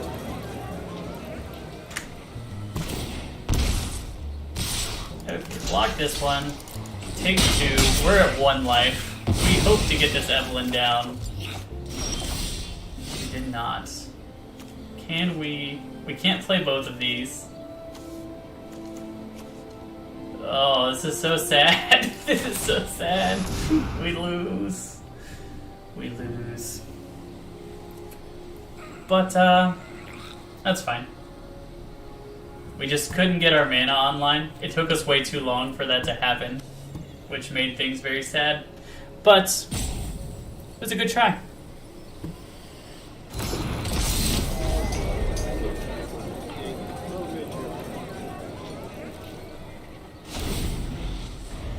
Mill 3 cards. If he just attacks with both, we lose. Maybe he won't attack with both for some reason.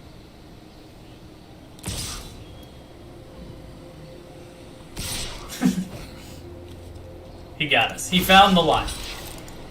I always say, always play to your outs in a game like this. You can always hope that your opponent messes up. That is a perfectly reasonable thing to do in this game. There have been many times where my opponent has just messed up, and that's how I won, as opposed to me doing anything good or significant. Okay, 2 losses, 1 win. We're not doing great at the Planeshifted draft. New Capenna's format is interesting, but difficult for me to grasp. Because I didn't play it when it came out, and this is like a slightly tweaked version of the thing that happened, or the thing that it was when it came out. Man, that was verbose in all the wrong ways.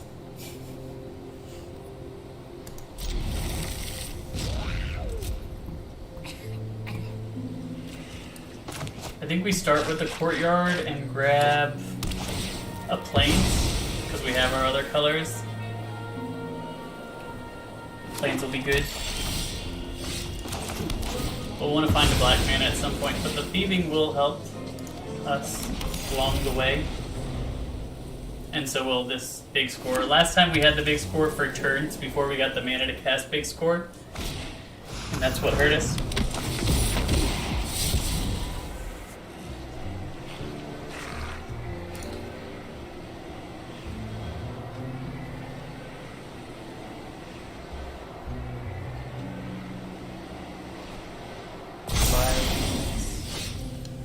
That's a good card to get.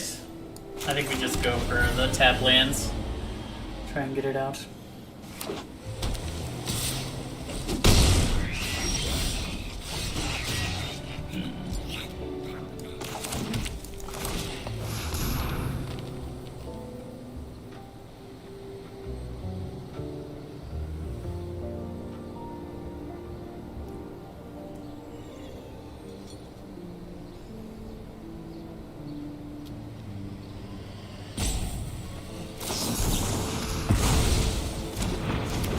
And I'm fine with that being, I would rather that be make disappear than my big score be made disappear.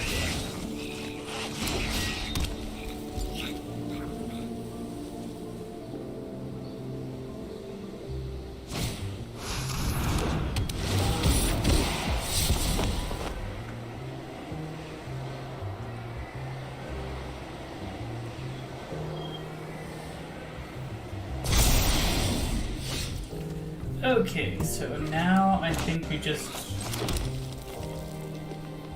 This is a real toughie.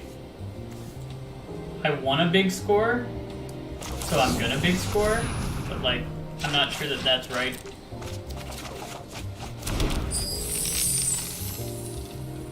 We're gonna take so much damage, we're way behind, but I needed to get those cards. I needed to have something to do. Next turn we'll play Deal Gone Bad. That'll help us get back in this game. Kill that guy. Kill you.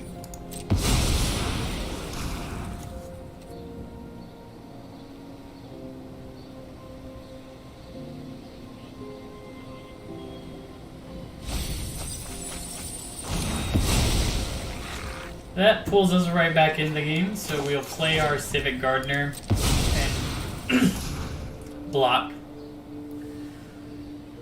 is our hope.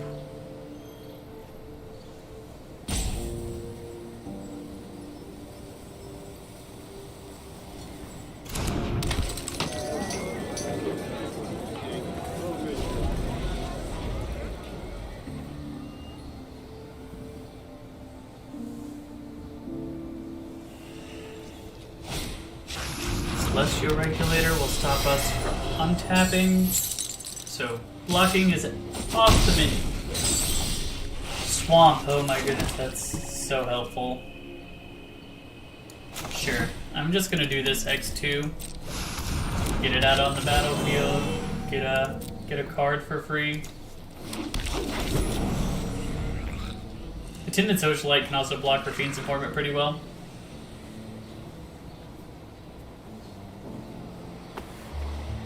And this is why we took the Rocco.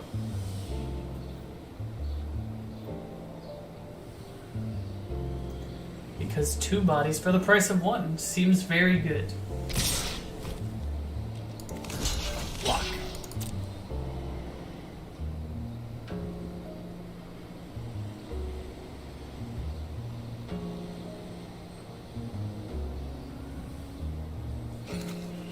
And like we have Rogue's Gallery, we can get back. Well, actually, nothing right now. Ooh, I'm actually really glad that that's gone. That card would have been incredibly useful.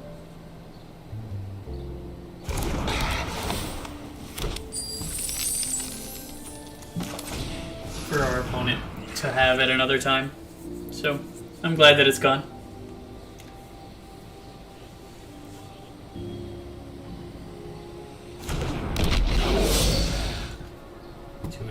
Yeah, I think we do attack with both of these. We can untap itself. We should untap the land to give Body Dropper the chance to do, but I think we do just want to trade it with Rafine's Informant at this point. That's what we're looking to do. It does seem like we're getting some momentum, which is good. Next turn we can do this and this, and if we draw a land, we won't have to use the treasure for it, which would be ideal.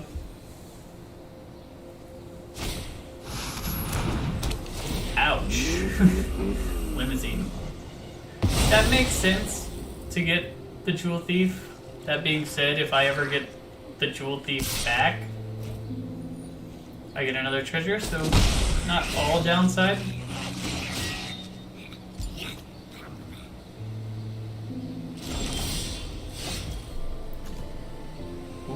That is good.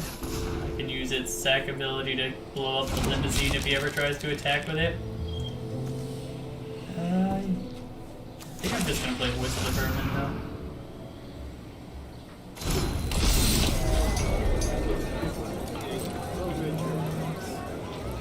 No attacks.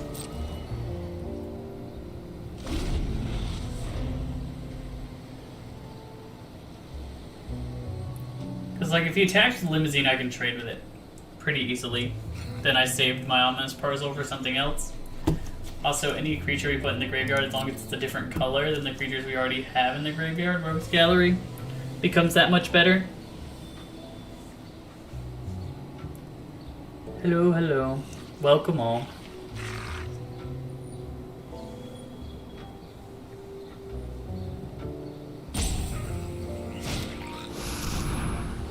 Tap target creature, draw a card. It's fine. Does not bother me. Ah, maybe he just was trying to hit land drops.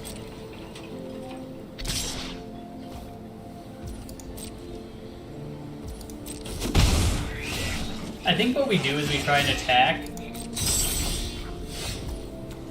Like we put... I'm gonna put this on Body Dropper. And then I'm gonna attack with it. Maybe I should have put it on the Gardener. That might have been better.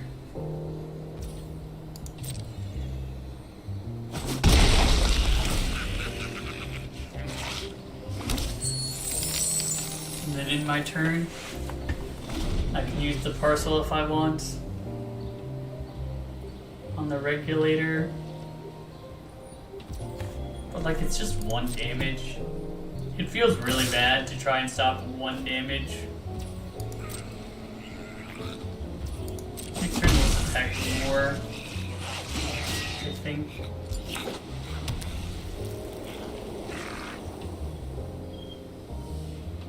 This guy will be back up also.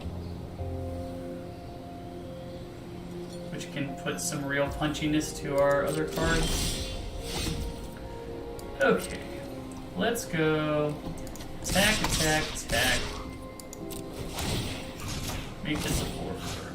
Untap, it's safe.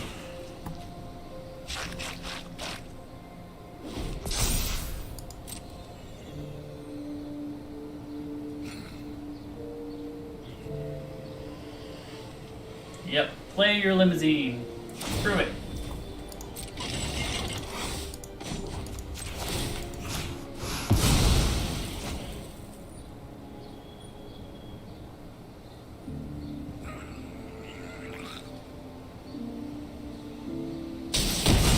There we go. And now we get our Jolt Thief back.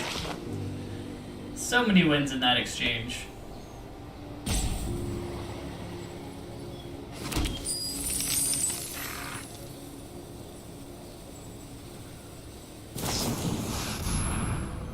The top or the bottom? I'll put the decline, I guess, that puts it on the bottom. That was pretty non-intuitive as far as what that was actually doing. Let's play another Jewel Thief. Use treasures, make treasures.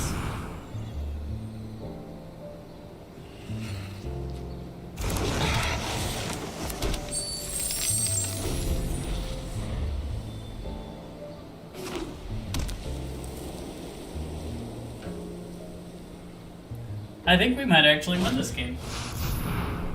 Which is surprising based on how we started it. That being said, if he discards a real card here, that thing is gotta die, and I don't exactly know how to kill it.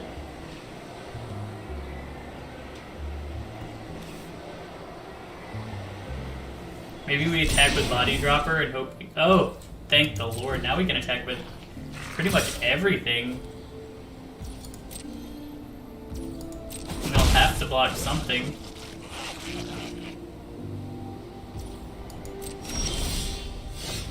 Okay, so first we are going to do this. Let's see.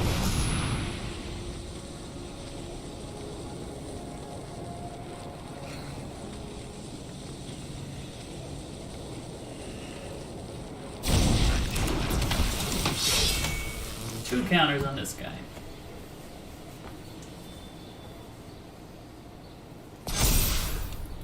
Next, we'll go to combat. Attack with everybody. We're gonna make this guy a 4/4. Hard to block. Everything hard to block. All coming at you. Because if he has to block with Echo Inspector, then we don't die next turn. And everything he could block, he must have a removal spell.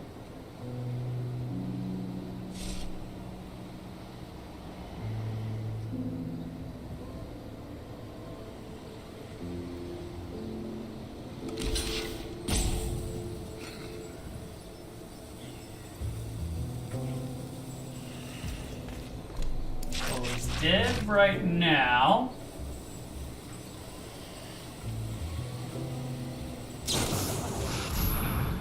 Ah, that is unfortunate.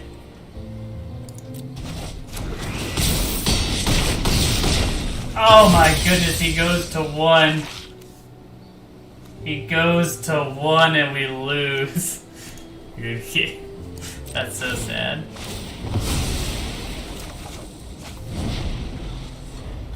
So sad. You got us, opponent, you got us. Okay, those were pretty fun. I don't feel like I had a great handle on what it's trying to do, but those were pretty fun. Claim the prize. Claim the prize. Open our 1 pack for our 1 win. Oh hey, we got a pretty neat card.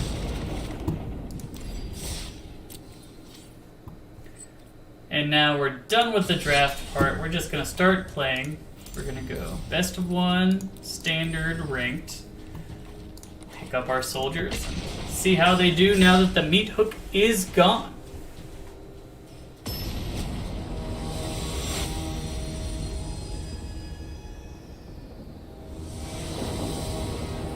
Man, I just looked at my chat and saw that I typed a very incomplete sentence. Not ideal. Less than ideal. Okay. This is a good hand. I'm gonna pretend that I'm aggressive and get rid of my only interaction so that I can be further committed to aggressiveness. It does seem that our opponent is doing something similar to us.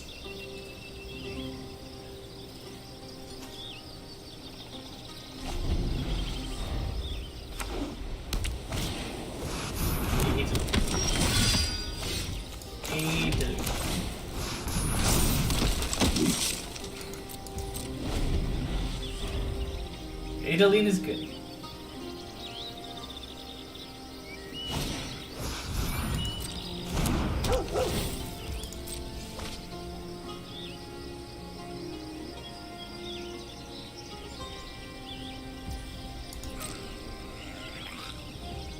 I will absolutely double block Adeline.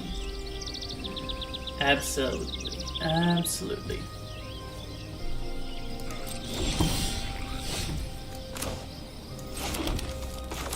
Guardian of Ruben, yeah.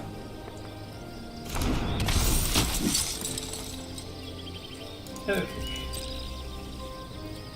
Next turn we're probably cycling Jetmir's Garden or making a token with Darien.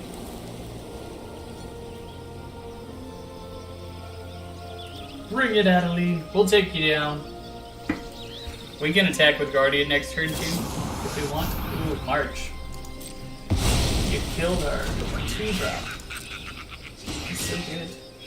The opponent is so good. Seriously? Why we got all lands in our hand?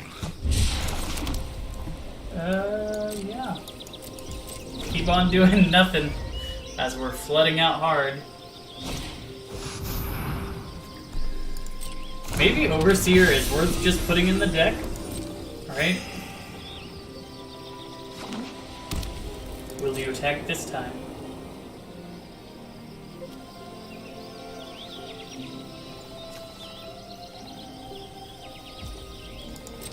I'm glad that he didn't attack, because now I can do this.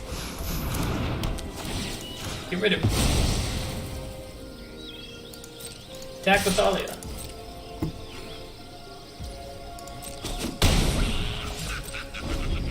At least we have Darien when we're flooding because we can make tokens with him. Like, that'll be useful. Look at our hand! It has nothing in it!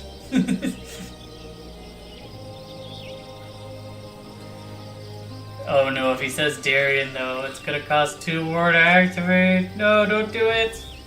Don't do it! Pick something else!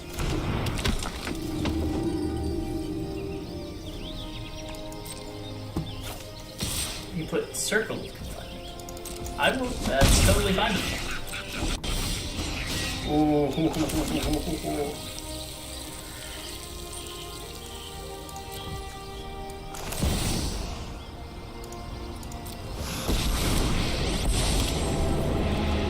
Phyrexia surrounds. Take it up. Don't resist. Ooh, nice. Every day, more rally to our glorious. No attacks. We are not going to lose a Johnny if we can help it.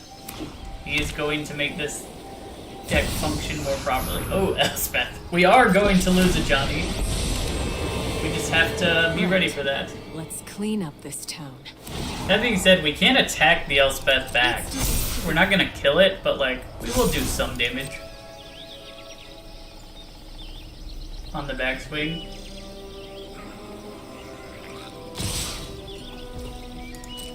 You got him. It's a shame to reject our gift.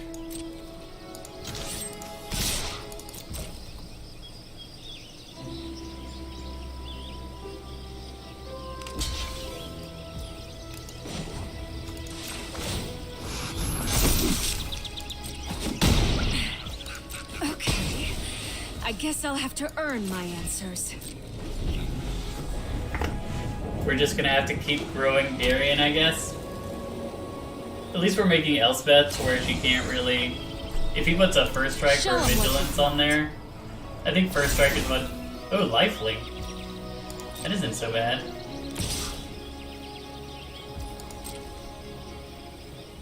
We can kill Elspeth, I think. No, we can't. Here's what... This guy comes out. Torrens. Into Valiant Veteran. Make another soldier. Play this on Angel. And no attacks for now. We'll kill Elspeth next turn. We're gonna lose a creature for it, probably Darian, but we're just slow on the uptick. Maybe we can get our Elspeth. Or a removal spell. Like, if we get another Circle of Confinement, this guy will go away. But right now, he is a house. He is absolutely wrecking us.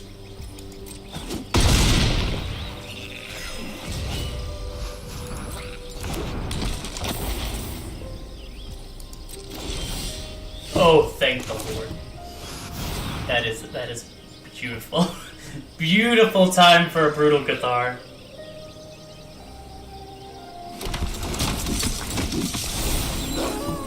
Bye.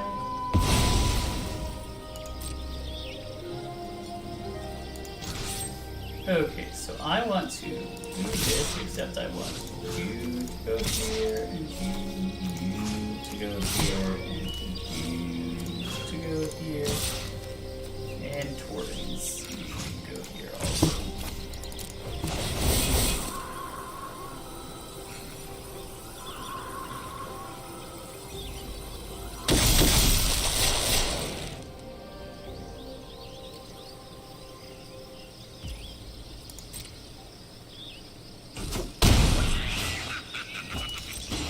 I'm curious what he has in his hand. Is it all just lands that he's sandbagging, or is there something specific that he's...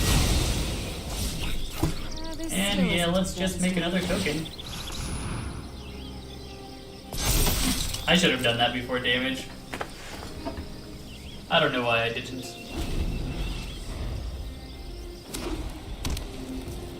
But it seems like we're in a very good position to win this game. Does he have a pump spell? We will block, and we will block. We will make sure that your pump does not kill us.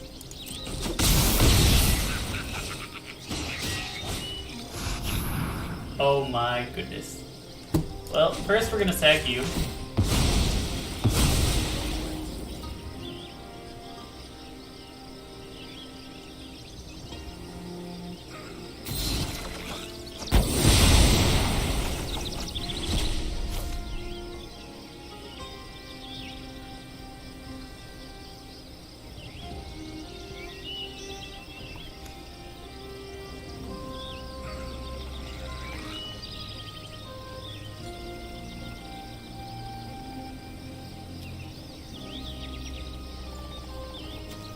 I guess he's just picking which creature he wants to do it for. A Johnny. Why would he not pick Guardian that's already in my hand or Valiant Veteran that's already in the graveyard? Doesn't make sense to me.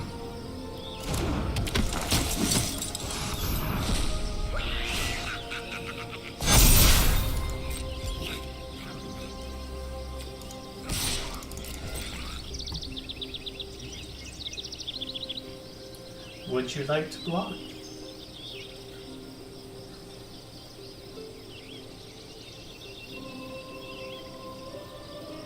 He would like to block.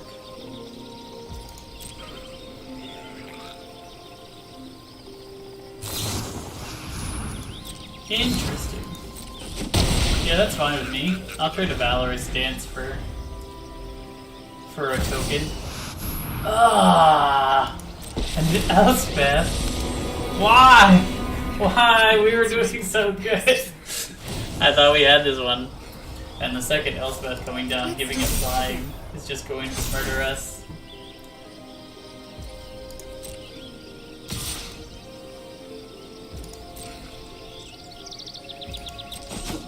Come on, our Elspeth. Or another Brutal Cathar. Goodness gracious.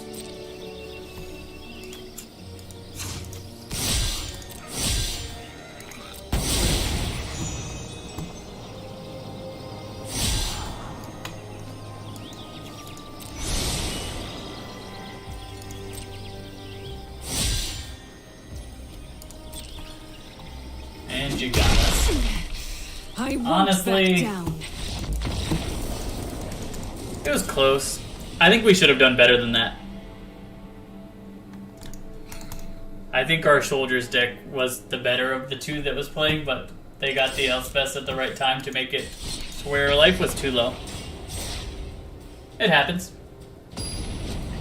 We're going right back in though. Green-white Soldiers. Hopefully this time our curve is a little bit more aggressive. That's pretty good. I like this hand a lot. I am always in the dilemma of which one of these to play first. They both have their own ways of being protected. Say hello to our opponent. Hello, opponent.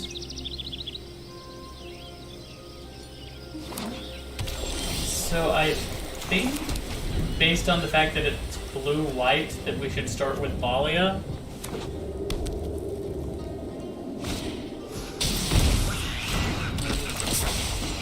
Yeah, and Thalia also blocks really favorably against the zombie tokens that this guy keeps spouting out. So, I think that's a positive. I'm not sure that this card is worth using Circle of Confinement for. Rafine is worth using Circle of Confinement for, and now our Thalia is punishing us. The good news is that even if he makes it a 3-power creature, it's still just going to die. So we will take the damage. We will wait 2 turns to circle that.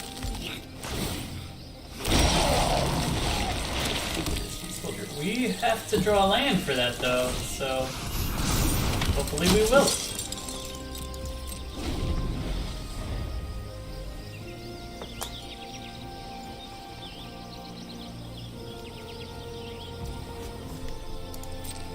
It is interesting to see. The decks all seem to be a little bit more aggressive since Meathook came out, right? They're not playing quite as slow and grindy games. They're trying to use Rafine's aggro plan. Because like now I get to kill Jadar for free, and the token for free. Just so he can get 3 damage in. I'm not sure that's great for him. But hey, that is what he's doing, so 3 more damage. If we get another land, we'll just Circle of Confinement Rafine. And then I think we're in a really good position.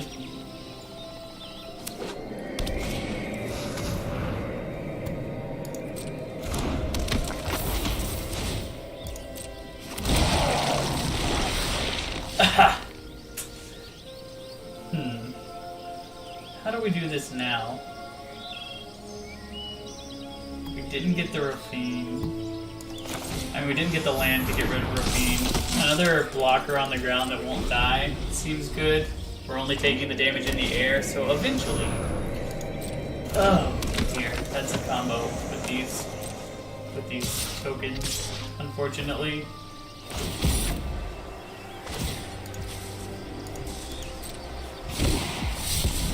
We will see how it goes. If we can eventually draw our 4th land and out this Rafine. Once we do that, like once Rafine is gone, I think that we can just deploy our threats and win over turn.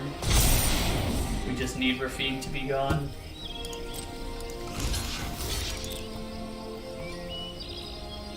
This is the ironic downside of Thalia, is that the tax is making it so where we can't play.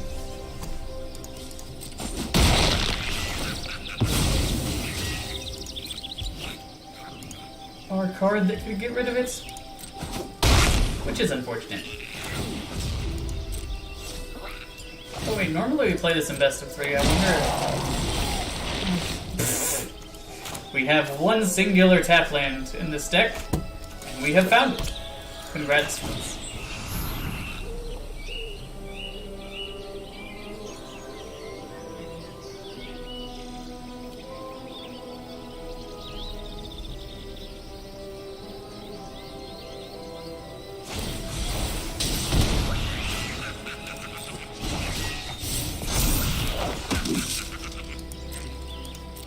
Why is that good game? He said good game. Do I believe it? Okay, yeah, Shield Red does it. I think we'll move to best of 3. It's possible that I need to adjust my main deck a little bit. I've never been quite so punished for playing Thalia. Maybe we'll keep going best of 1 for just a little while longer.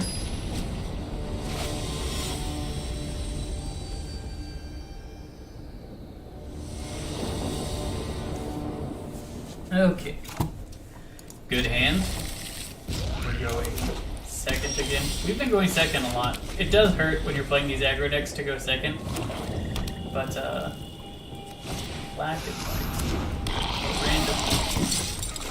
I think he'll be sad when he sees that I play this Guardian. Because now he's stuffed on attacks and I can just pitch a land, and I'm really not concerned with pitching a land to make sure. Oh, he's gonna make me sack my creature. That is fine with me.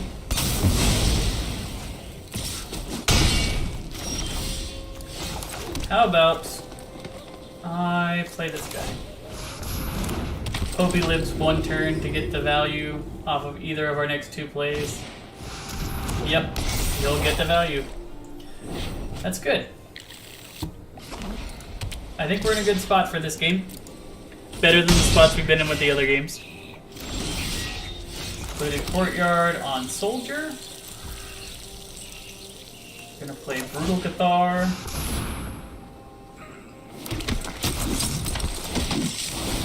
Take your Sleeper. Attack for 2.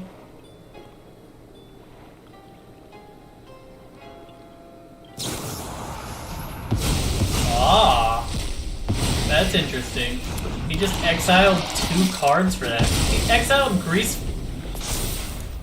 What on earth is he doing?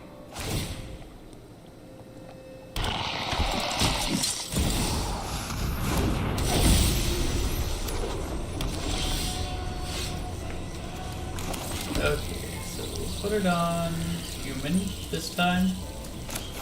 Circle of Confinement, get rid of your Sleeper. Play Gavany Dawnguard.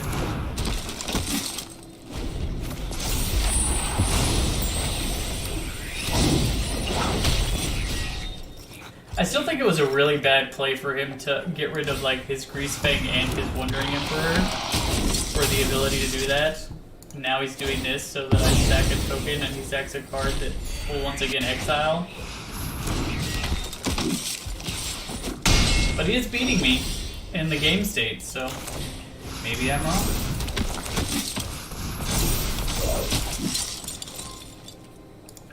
We just have to find a way to deal with Sarah Paragon.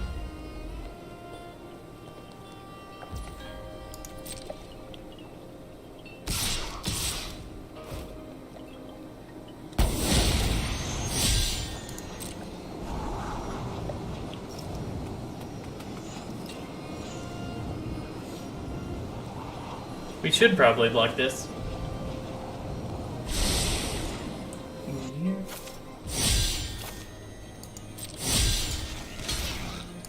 I will block.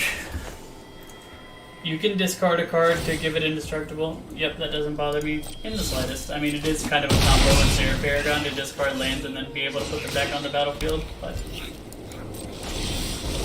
Hey, it's Horrors! Okay, play Horrors. Play Thalia.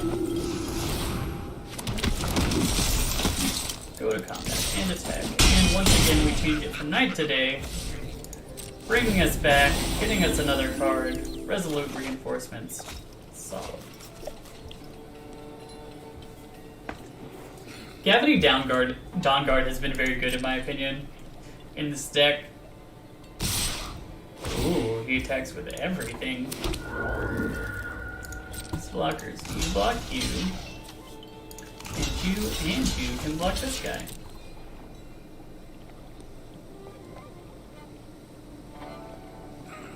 He wants to kill Thalia? That's kind of odd to me. Ah, he wants to kill both of them. That's fine. Like, that makes this not indestructible, which means it dies this turn. And also that we get another card.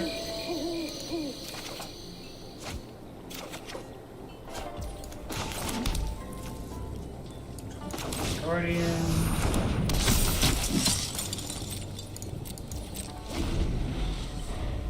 Maybe I should have played this just to flip that guy.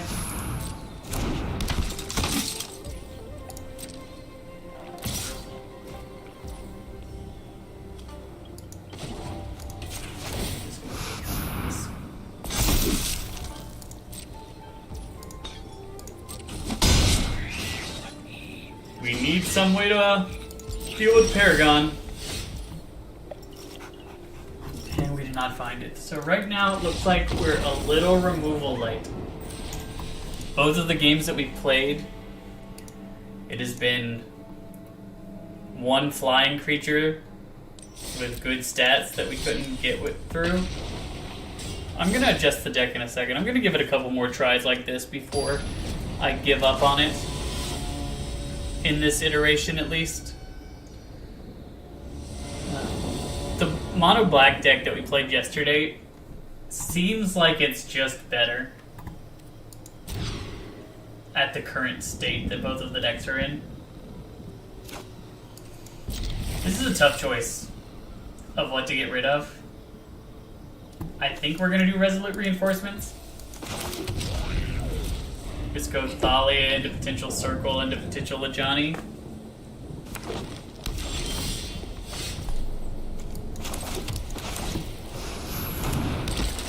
If he's playing the Enchantments deck, which a lot of people who start with green do, that Thalia is really just going to shut him out for at least a turn.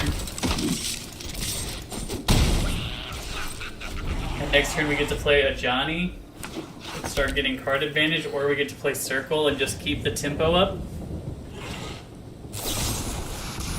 Fateful Absence. Yes, you are welcome to kill my Thalia, which now makes my Johnny come down a little bit faster. I think we have to do this actually because our mana base is a little long. There's a place for all. Hey, look at that! Phyrexian. More cards that do things. We're in a very good position this game. Very, very good position. Celestis. Day-night cycle is online, which we have a Barovazar. He loves the day and night cycle. I think we start with this. Then we play Torrent. Reinforcements are needed. And then I'm going to play Circle. I'm going to play Jack Key. And attack you.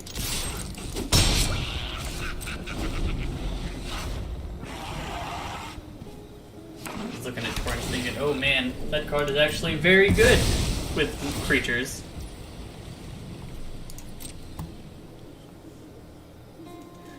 been streaming for 2 hours.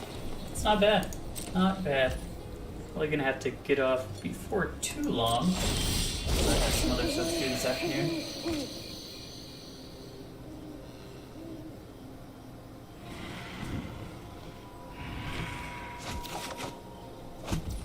Okay.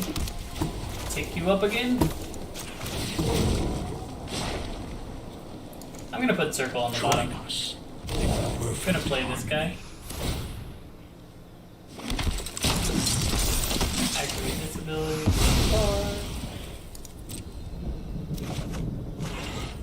Okay. And we will attack. I could see else. Yeah, the Wandering Emperor is what I was expecting there. But there's not a scenario where Wandering Emperor is not good against us. But I'm going so it's not really a concern for me to hold it up. Why is he saying nice? That's an interesting card. Hexproof 4/4 2+1 damage. Other permanents have hex. this fight. That is a big old boy. Let's see. Hexproof is going to be difficult. We'll just keep trying to value. Alexia comes forth.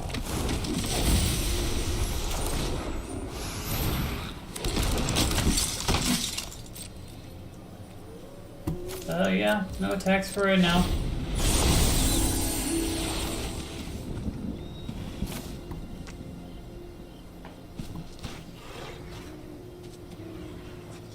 And we can also ult a Johnny. Ulting a Johnny will be awesome. Karn Silex. Oh, dang.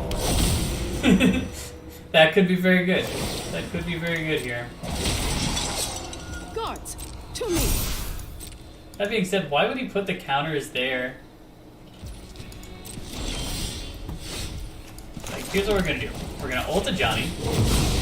Because it looks like a Johnny will be gone anyway. One without Phyrexia. We'll play Bruicathar. Get rid of the token that you put all those counters on. Attack every... We'll just attack you there. You, we're going there. You. We're going to undeclare. We're going to enlist. Face.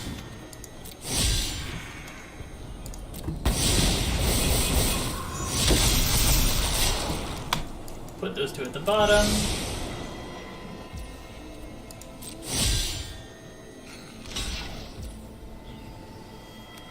Do I? I don't care.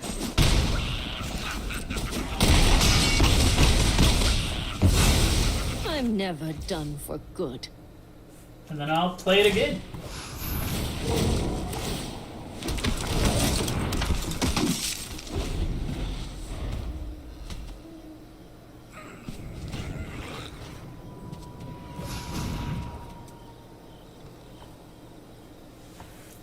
He's just gonna blow it all up with Karn Silex,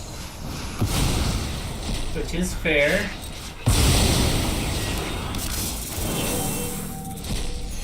We gain a couple life.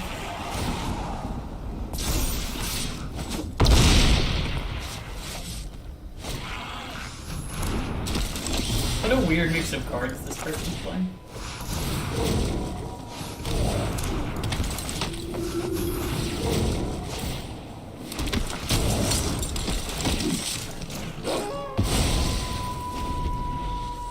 Now we just need to cast one more card and he dies? I think we're in a really good spot. Block. Yeah, I'll take 7.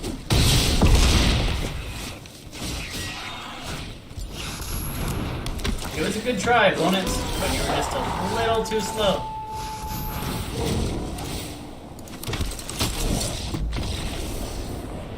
Sweet! Worked that time. Even with the hexproof guy.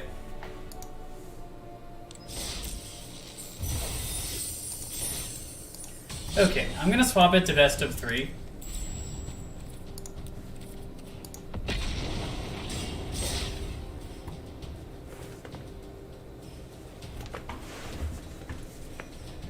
So hopefully we'll get some interesting sideboarding decisions. I think this deck gets better after sideboard. The main deck is fine, but not great.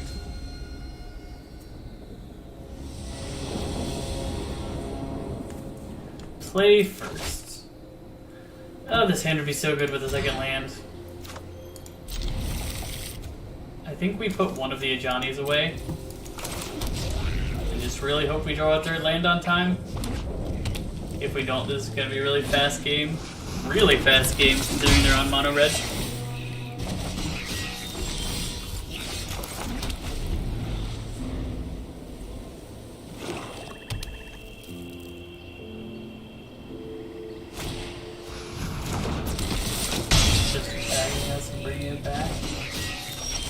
Like kind of an odd use of your time. Like, why not leave it on the field? What's the benefit? Maybe it's something I'm not seeing.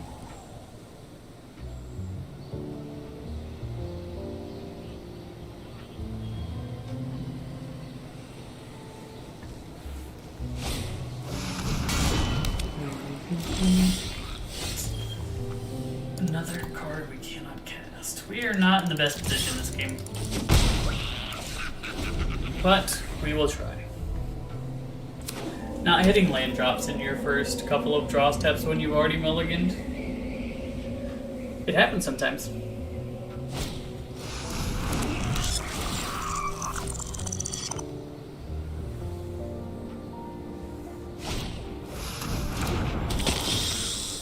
Blood Tide Harvester.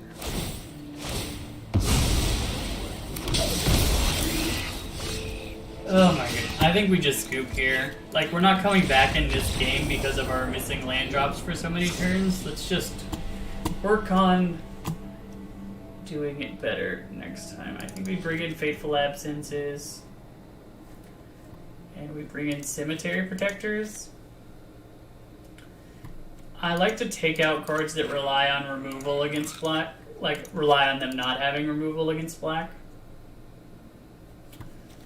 I do think we don't need as many resolutes, and maybe we play a couple winning announcements. Try it like that. We'll see if it works.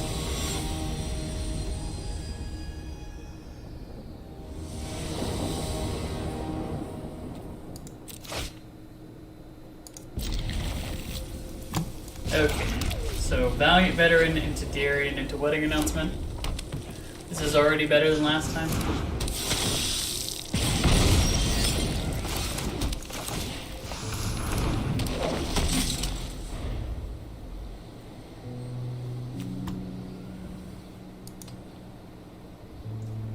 But yeah, I think Soldiers is going to be a good deck. After Brothers War, it will probably make its mark. Like, we saw that 2-1 1-drop. That's going to be amazing. It's exactly what this deck needs.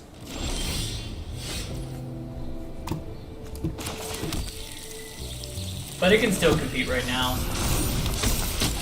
Like, it's good, it's just... It feels like it's missing, like, the early 1-drop plays. While Black has the early 1-drop plays as far as an aggressive deck that you want to play, I still think Mono Black is where you would like to be at, especially based on our results yesterday. Like, it just destroyed.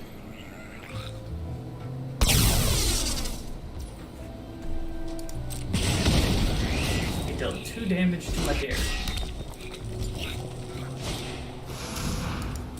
For what? So that I wouldn't block this 3-1? Maybe. Well, you got it right. I'm not going to block. Okay, so let's attack with both. Play this, and hold up a Fateful Absence for whoever he turns into a big dummy.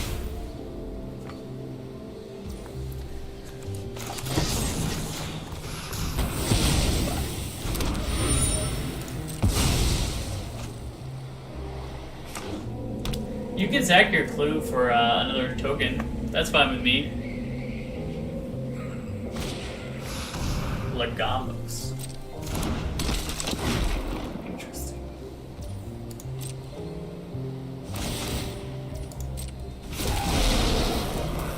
Are you gonna sack the clue?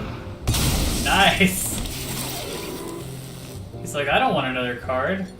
I just want another token.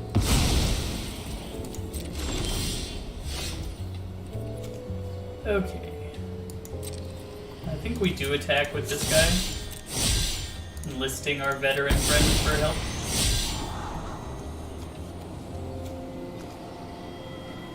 Both of these seem... I'm gonna put one of them down. I do think that's fine.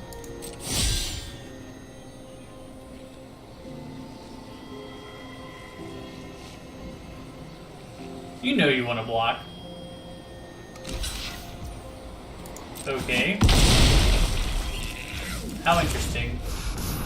He blocks in such a way that he just loses a creature and does not make me do anything.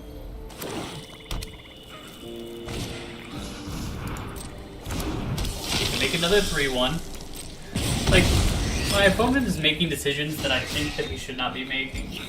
Like, he sacked the clue, he gave up a card for a 3-1 token on a board state where most everything is tougher.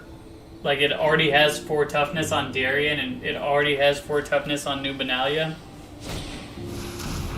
The Anvil will be annoying. But, like, Legamos is dead now. That card could tutor anything, and he chose to get rid of it.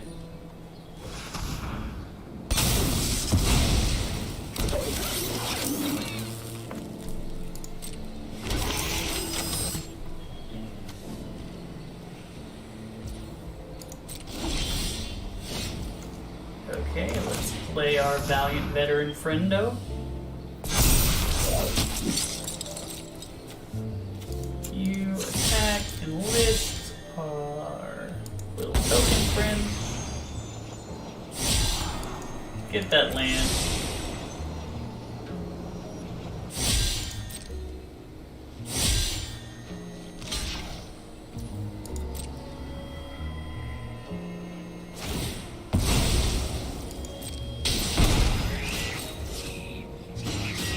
Yep, that's totally fine. We get another token. Like, he's not going to get through our board, and eventually our board will get through him. Like, that's the part that he's going to have to worry about. Is he just getting back Legamos? It seems like the only thing that he can get back.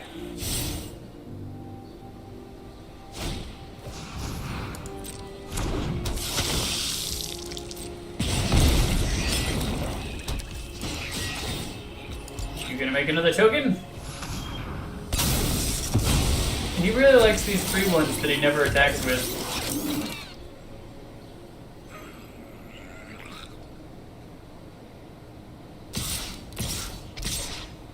There we go. Thank you, sir. Deal 1 damage to each opponent. Okay. Not to any target, to each opponent.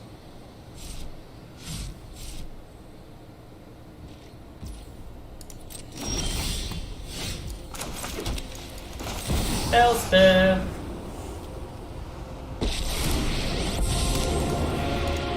If a fight's coming, I'll be on the front lines. Show 'em what you got. Flying! Attack and enlist! Enlist one of you! Get that. He cannot block my flyer. He will take 8 damage, and next turn he will die. And we get another token, and we turn all of our stuff even bigger.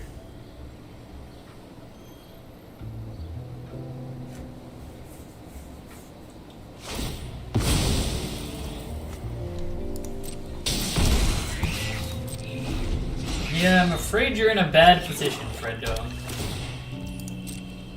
You're gonna sack your Anvil and try an all-out blitz.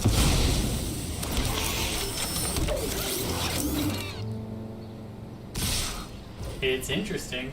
He's blitzing our face. Okay, you block you block you block you block you block you you. All of these guys are blocked. I take 4.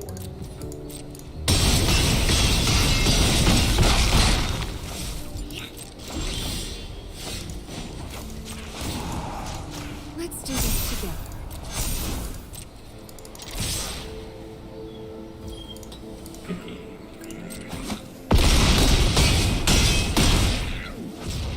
Undoubtable. It's like indomitable, but not that way at all. Okay. Yeah, I like that configuration. It worked out really well. We just need to make sure that we have lands.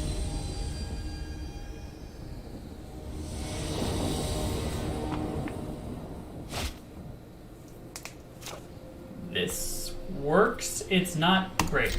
This is not a great hand by any stretch, but like we have played, and we're likely to draw cards in the middle of the curve. I still don't know. Like, I get you want to do the 2 damage there, but I'm not sure that it's worth it. Just have it bounce back to your hand every time. You're having to spend that mana over and over and over again.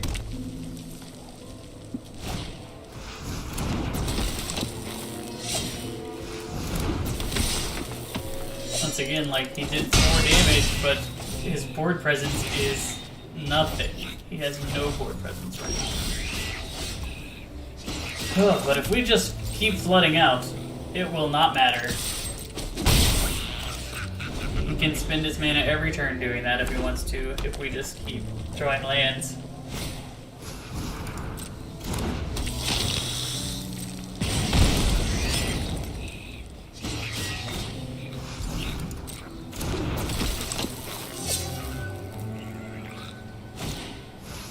I'm just gonna go ahead and kill one of these. Bye.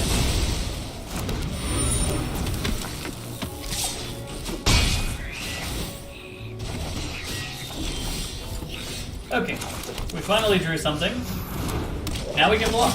Oh, we cannot really block because this is not a soldier. Our non-bow coming into play. That's why the 2/1 soldier is going to be so good. Like, the ability to go 1 drop into 2 drop lord and attack for 3 on turn 2 is huge. Huge, huge, huge. Oh, wow. I was not expecting that. Once again, another land, so we are going to rely on this Elspeth to carry us very strongly.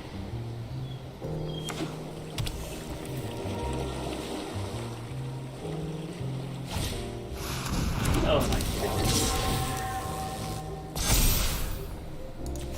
Block here, take 8. That's going to go back to not being a creature.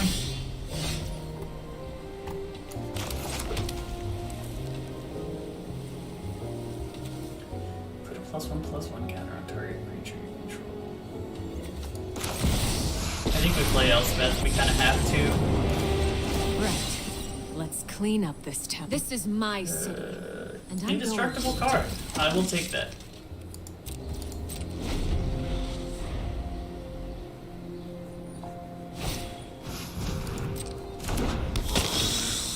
We are so low, I hope he doesn't have like a burden spell.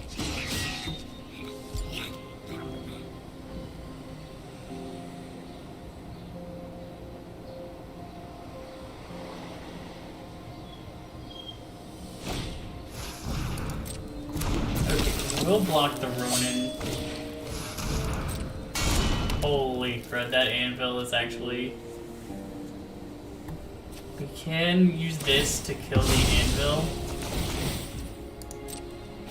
We're gonna have to.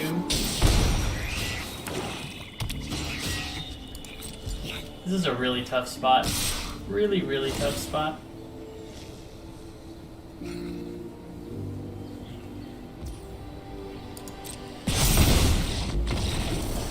Yep, we died.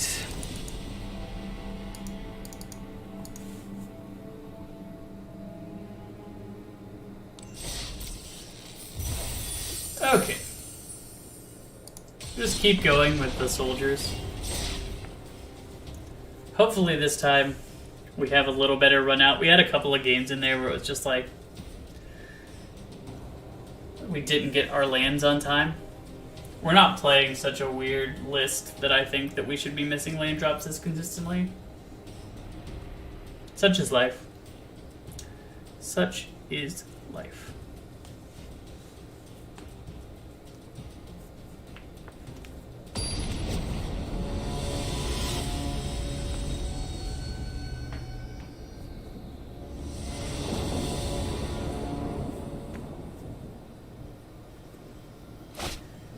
Okay. This is a keep. Once again, it's another hand where if we just keep getting lands, we're going to lose. Our opponent's already mulled twice, though. So, maybe that gives us a little more wiggle room.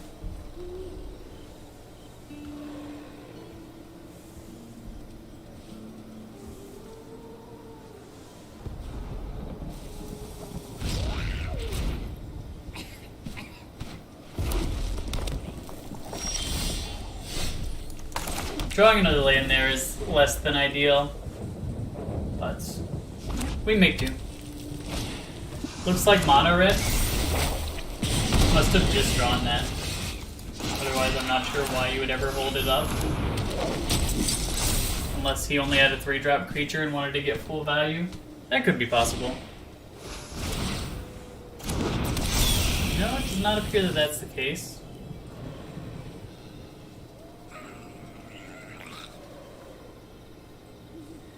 If we draw any creature besides our 1 4-drop creature,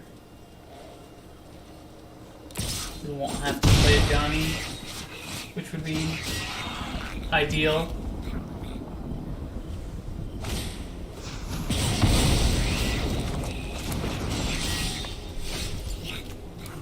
Maybe I just circle. Yeah, I'm just gonna circle the Phoenix chick. And then we'll play a Johnny into Elspeth. That seems pretty good. Got 1 creature down. Squeeze. That makes things harder. Please give me a creature deck. Oh my goodness, another land. We have to play a Johnny now. Anyway, just try and get creatures. Save us some life. Oh my goodness, another land. I honestly can't believe how many lands we're drawing compared to the last time we played. We couldn't draw any lands. This time we played, we're drawing nothing but. Is he attacking our face? That's actually amazing. I'm so glad that he did that. Are you kidding? Like, the odds of that happening are just so low that we just keep running into... Every day, more rally to our goal. I think we have to play Elspeth, though. Hope to hit something better than Thalia, otherwise we just die. We need Brutal It's Cathar. starting to feel like home, and I'll defend it like one. I'll be your shield. I guess we could do Resolute Reinforcements. So I think I go Circle here and get his Squee. And just hope to dodge for 1 more turn. Draw some more creatures. Like if he attacks our... Oh. Good game, you got us. You got us. That was unfortunate. Okay, for this deck that we're playing against, Marches seem fine. Yeah, I think we take the Marches, we go down some of our more expensive stuff. I even think we cut in a Johnny here. Maybe a Torrens is a little slow. Run it like that.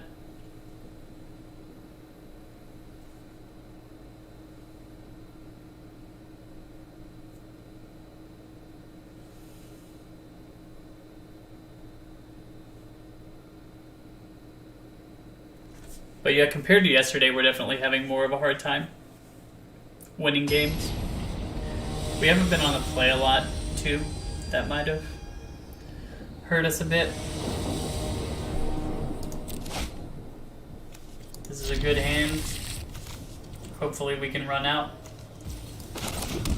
Like, they're mono red. We're definitely going to play Guardian first. Thalia is really good. Oh, if it bounces. Maybe we play Thalia first. Now that he's done that, I kind of want to play Thalia first. We got our third land, that's good. Thalia blocks that creature very well. It also makes things way harder to play. Like, you can't lightning strike. Spends his whole turn killing it. That's fine. On Soldier. I'm just gonna throw out King Darien. King Darien also can block effectively. Everything will block effectively against this deck. And if he continues to have to do like removal 1-for-1s, we'll start hitting into these things where he can't do that.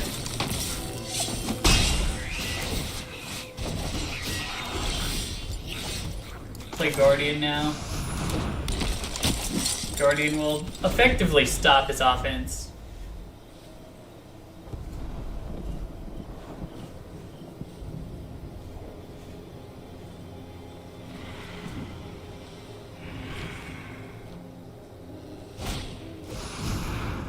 Reckless Impulse.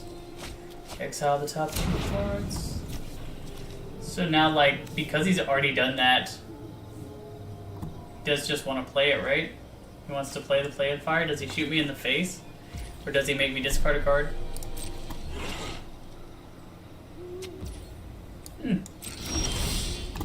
There we go. Okay, so we can just play a Johnny. Okay.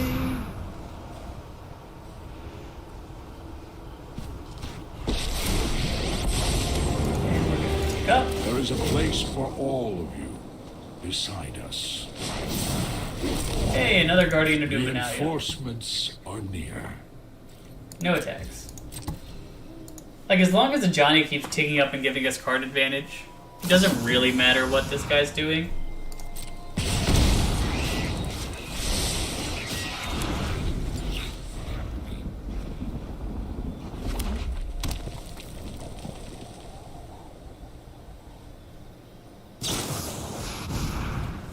Okay, so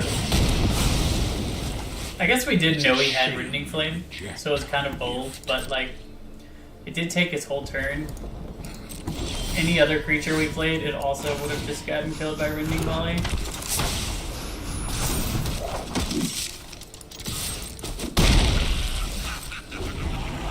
I think now is when we start trying to turn the tables. Like, if he just wants to play a Ronin and attack for 2, I'll let him.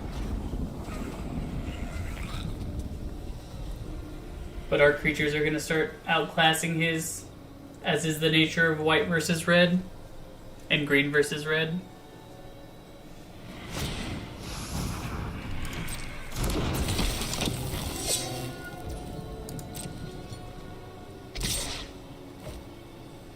I'm going to block. Sure. Why not? Like, my value veteran does something in the graveyard. Him not having anything on board is beneficial to me. Guardian of Dubenalia already is going to grow the Hopeful Initiate.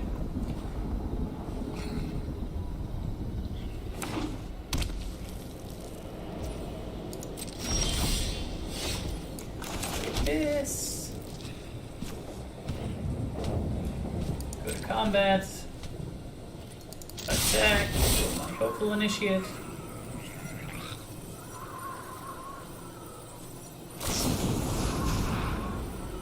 Sure.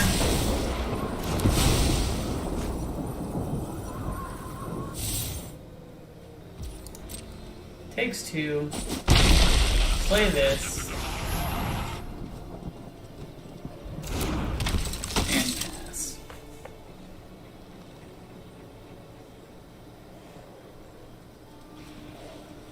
Like, at some point I think he has to try and kill these things, even though it's low value.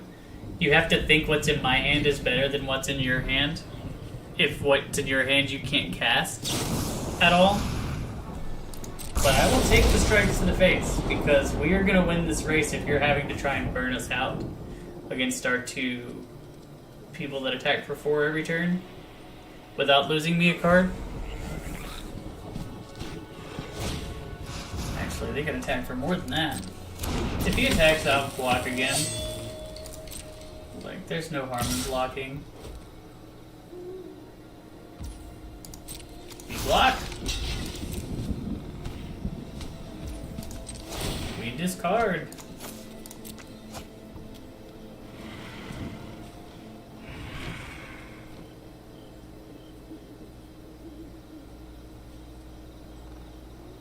Is he thinking about burning it now that I have less cards in hand? I'll pitch my other one too. Like, Brutal Cathar seems very bad in this matchup.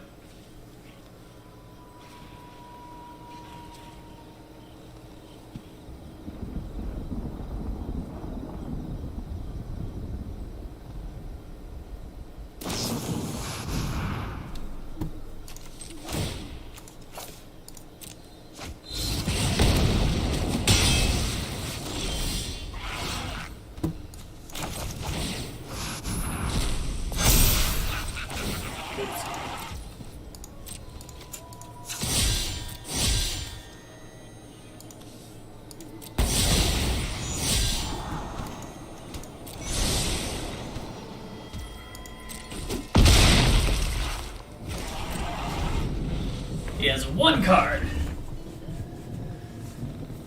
I think we've got game 2. Hopefully we'll get game 3 also.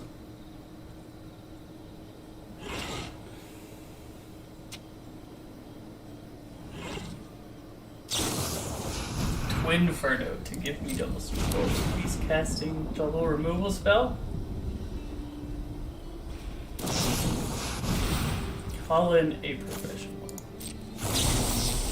3 damage to any target. So he's killing both of them. I will keep one of them alive.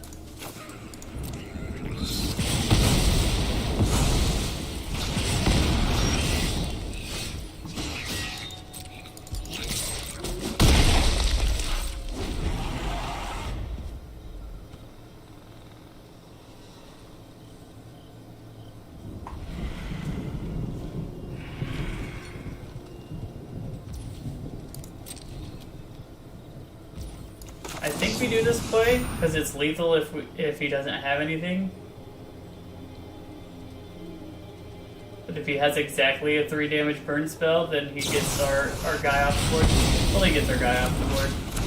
It happens. Like, now we can play this. Back to 2. Like, we're still in a good position. It's still hard for him to win this. Yeah, the Phoenix Chick of Surrender.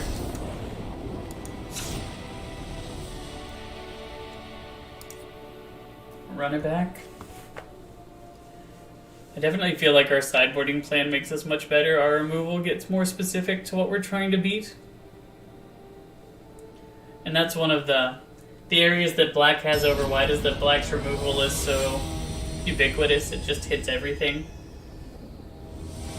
While white's is like, this one hits this thing, this one hits this thing. You need to be more specific with what you're using it for.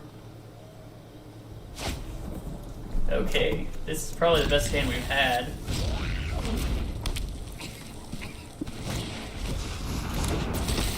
I honestly, like, I get why he's playing that, but like, the fact that it constantly goes back to your hand makes me think that there has to be something better you can be playing.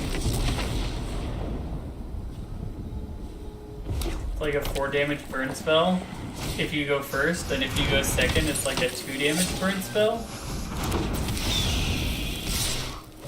Which is not an unreasonable card, just not one that I would be excited about playing, being that it's so conditional. I'm just not going to attack.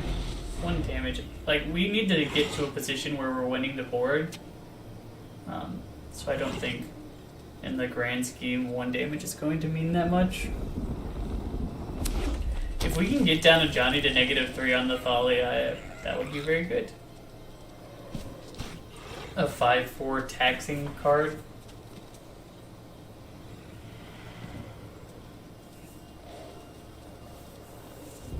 I would love to draw a 3-drop.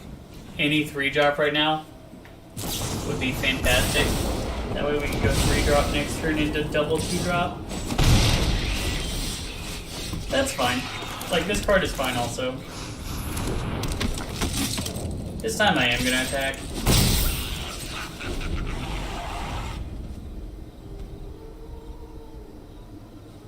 I'm not gonna block with Guardian of Numenalia this time. Guardian of Numenalia is too good to block with.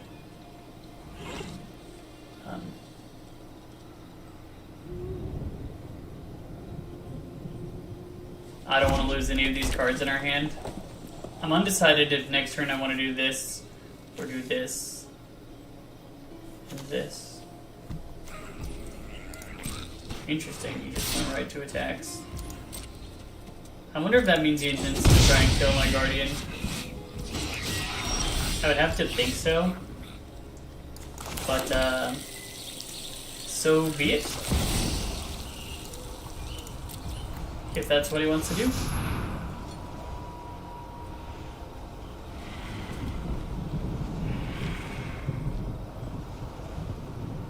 Do I just tick up? It feels like I just tick up in this situation.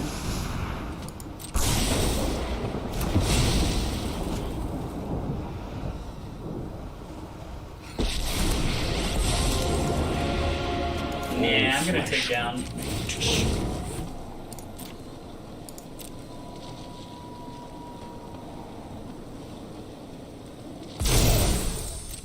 Phyrexia fights as one.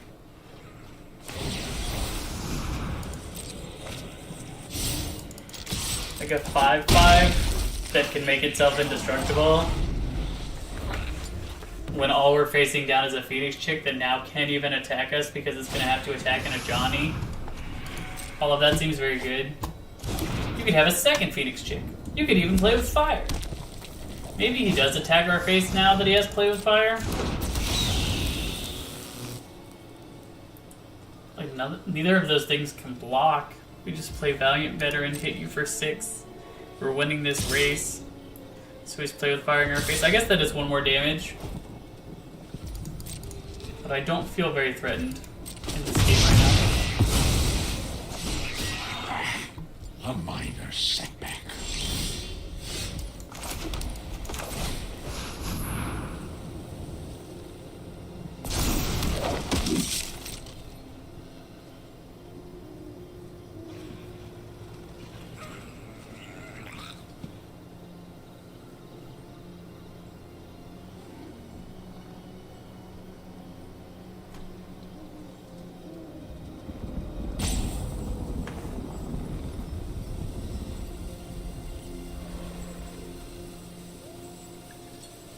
building up our stamina. We've been streaming for almost 3 hours today. The first day we did 1 hour. Second day we did a little bit more.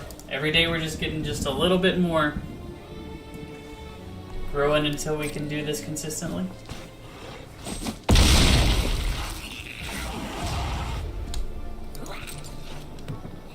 I'm very appreciative of people who are watching. You know who you are. Thank you.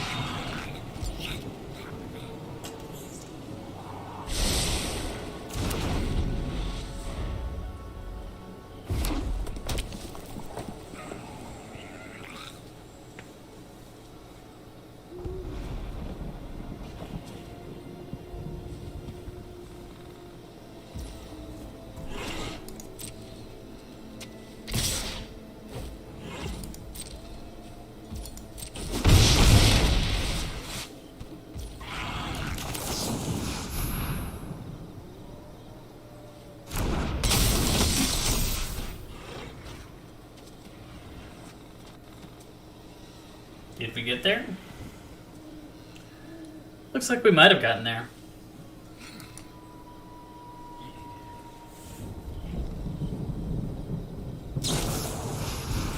Oh, he's got removal. Am I being removed?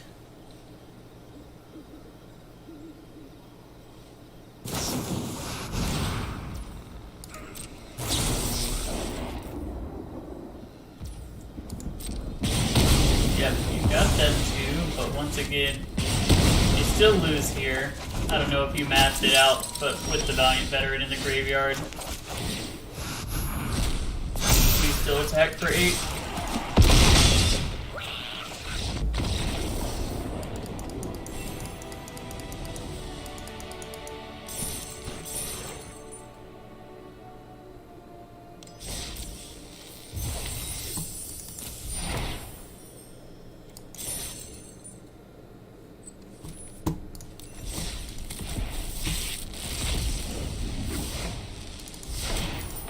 Oh, nice, a gold wild card. The deck that we're trying to build right now in Historic is Soul Sisters. It's a favorite of mine, but I think we might just keep trying to build out the sideboard for Mono Black aggro because I don't have like invoked spares, and another unlicensed first would be good. This deck, by the way, this deck is very, very good. I'm gonna play 2 games with it. It was just a lot of fun yesterday. I know I didn't put it on the stream title, but such is life.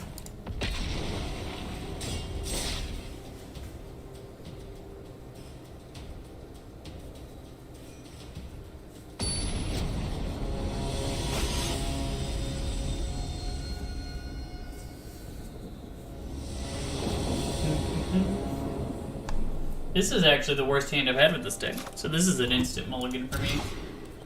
See? Much better. We can do things.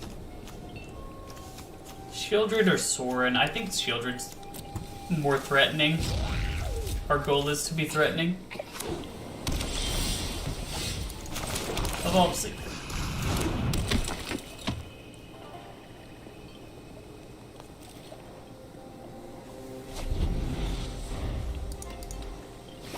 Blue-white. Is this the... Is this deck? Okay, I think I'm just gonna kill this. Murder it.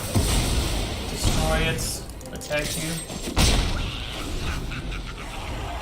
Next turn we can Liliana. Or we can make this a 2-2 and play this. We have good options either way.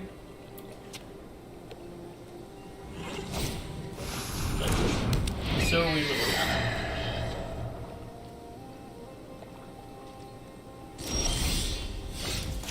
Okay, Liliana's a veil.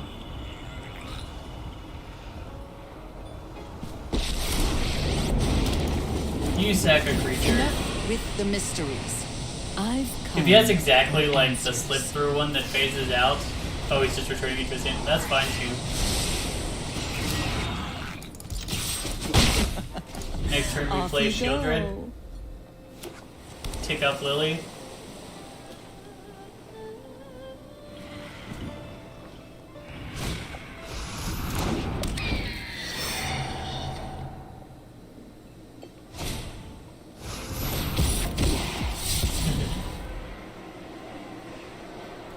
I think this Connive deck will be very sad at the fact that I have a Shieldred.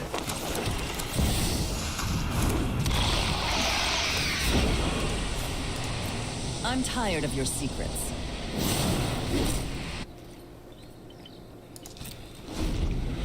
Take 2 damage. Would you like to connive, my friend? I would like you to connive.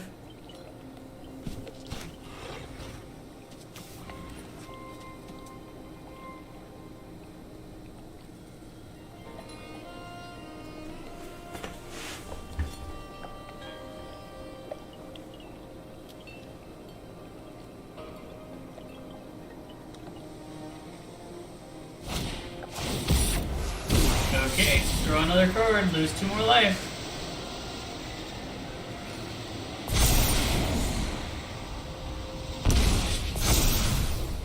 So 3/3 double striker with vigilance. I'm not sure that I care.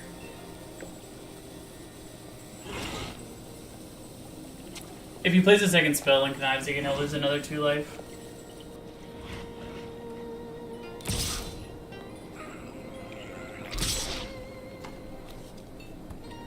Neat. This is actually really good for us, I think.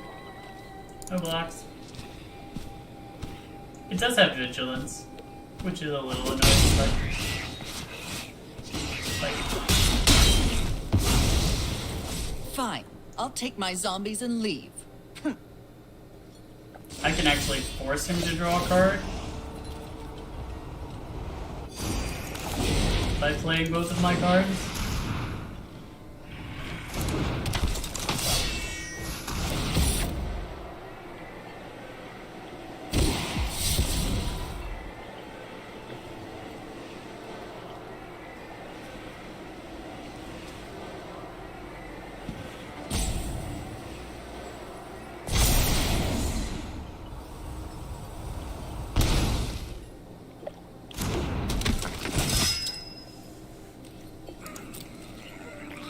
It seems to be a rough situation for the opponent to be in, unless they can deal with Shieldred. Shieldred's just such a house.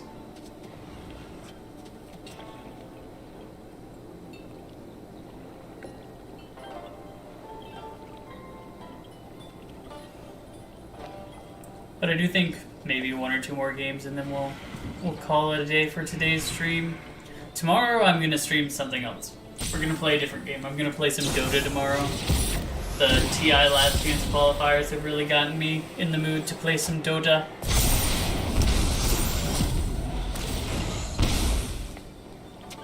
I enjoy it when my opponent loses life. It's almost like it's beneficial to my cause of winning the game. And the other thing is that he needs to play this Homestead Courage again to give it vigilance, because otherwise I will just attack out and he will die.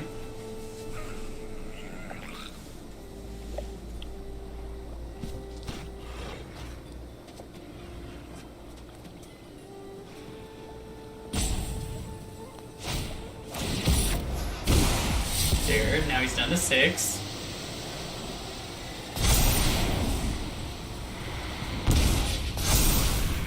It is just an absolute house, this Shielder. Absolute house. Nate's underdog. Get into the bus.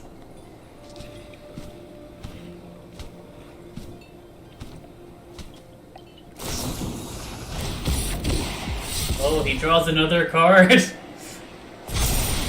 Loses another 2 life.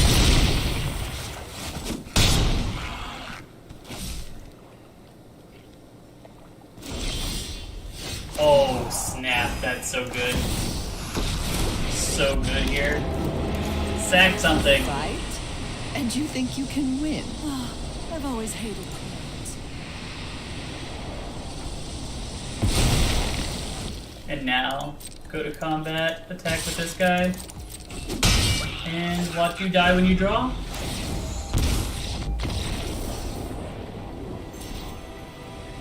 Man, this mono black is so good. So good. Black just has all the best cards. Every single one of them. Every single one. Okay.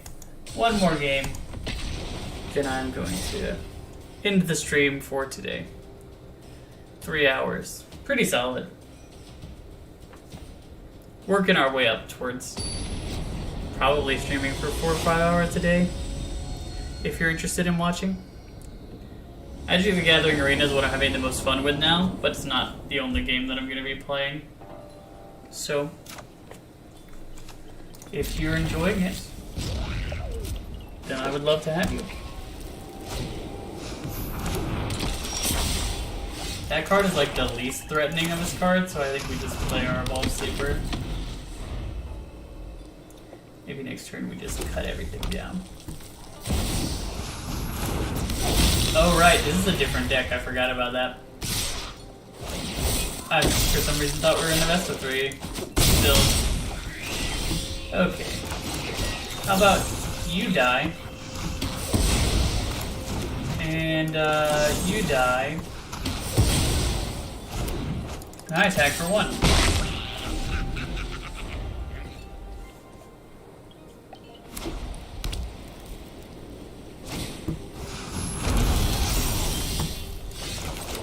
Next one, play Graveyard Trespass. Eat your bloodthirsty. Attack you again.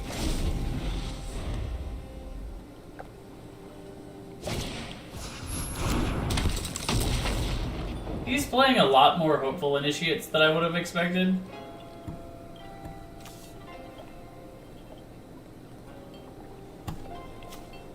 Crew's 3. So he can't crew it with Hopeful Initiate. He's raiding our 1/1. So there's no crew to be had. I can Liliana his Initiate attack. Yeah, I think that's the play. Liliana. Make you sack a creature. Happy to help, but I'm taking the credit. Off you Attack go. you. Eat your card in the graveyard.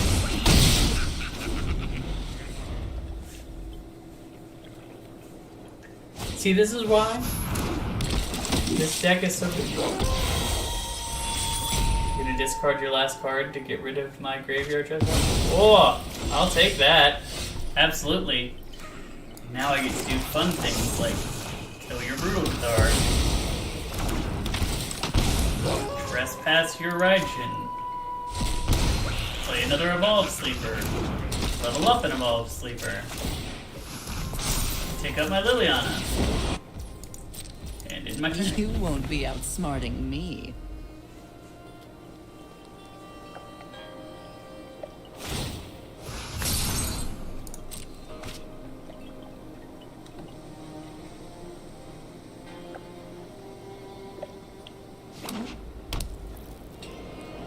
Yeah, I don't know how our opponent gets out of this. That ain't it, Chief. And yes, he's gone. He is gone.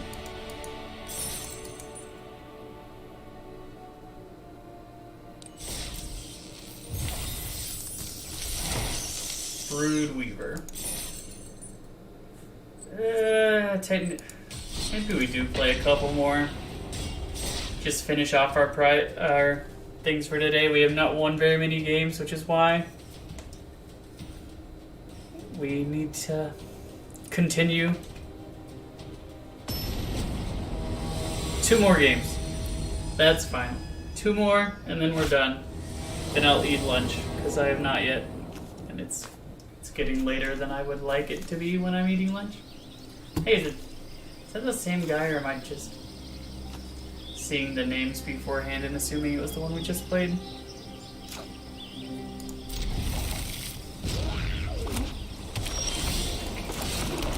Cult Conscripts. Tenacious Underdog. And Tenacious Underdog. Recursion.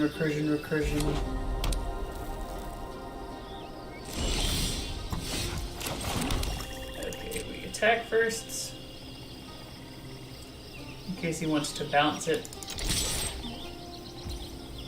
It's not. Tenacious Underdog. If he's playing a Delver deck, which he might be, based on the mono blue aspect of it right now, he should not keep a hand without a card that he can play on 1 or 2 that's aggressive. Because right now we're ahead of him, and if he's playing Delver, he's just going to lose. Like, my creatures are just going to keep attacking, and he's just gonna be beat down.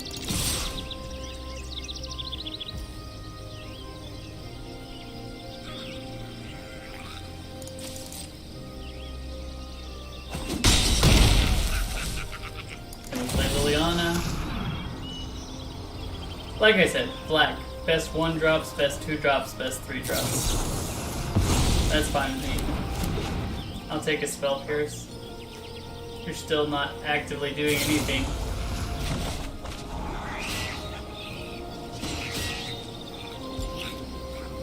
You're spending a card for half a card.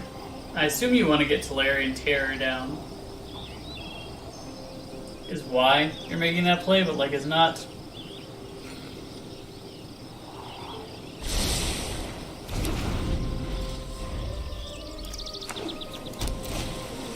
Body Chance. See, that's easy to get rid of. I just have to go Infernal Grasp. You are playing Delver, and you've shown me that you don't understand what hands you should keep.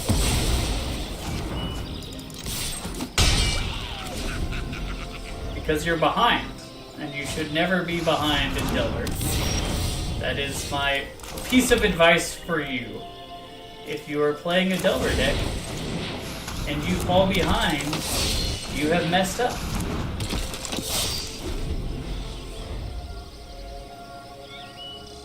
It's the same with Legacy Delver. When I used to play Legacy a lot, I tried playing a Delver deck, the Grixis Delver. And if you didn't have Deathrite Shaman or Delver of Secrets in your hand, you throw back. You just have to throw it back every time. I think it's worth attacking with everybody. Like, our threats are recursive, like I was saying. It comes back. We're getting in 5 damage for a creature that's just going to come back out of the graveyard.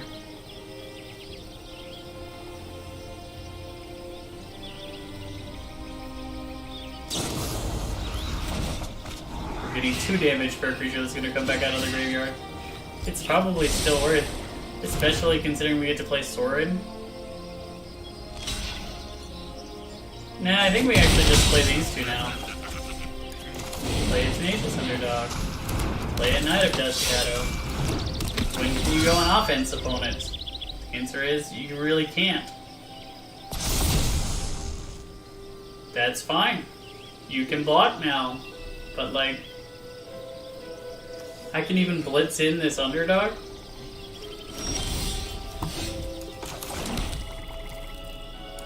I say we just go to combat first. Charge into this guy.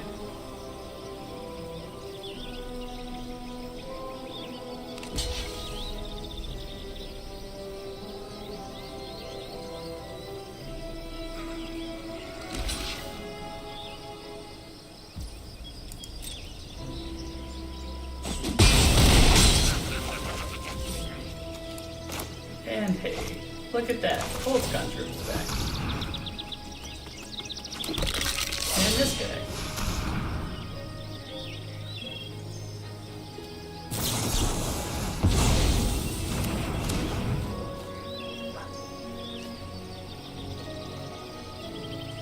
At what point is this guy ever going to be able to attack in this game?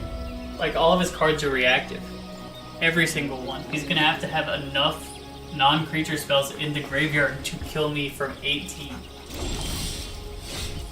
That just doesn't seem realistic.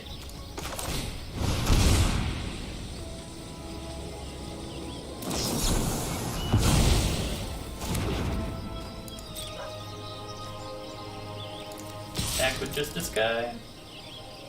You can't block him.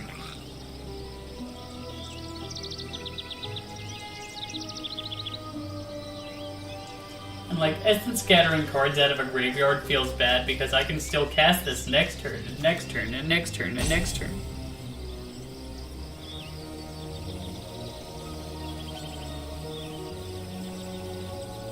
I don't know what you're thinking about. My guy has Venice. He will not be blocked. You're trying to play aggro?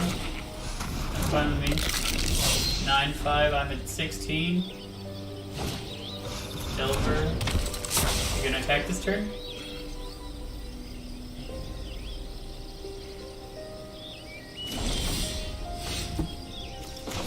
That was a good draw.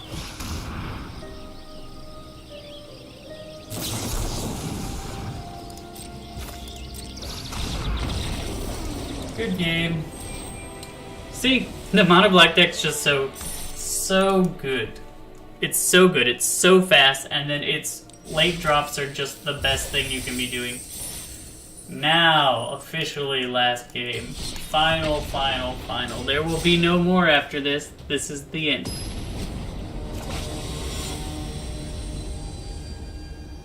Assuming we win. If we lose, I would have to live one more. I'm unwilling to get rid of the value. Look at that. 1 drop into 2 drop. If we can draw a 3 drop, this hand will be excellent because we already have 4 lands. So I don't want any more lands, deck. No more lands for me. Looks like we're playing a Dominaria United draft. A good Dominaria United draft, but a Dominaria United draft.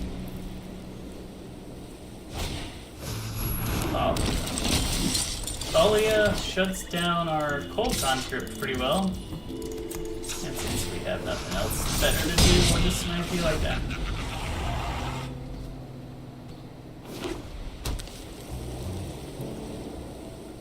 Wonder if this is his Adeline turn. That's probably a card we should add into soldiers, even though it's not a soldier. Like, it's just such a house of a card.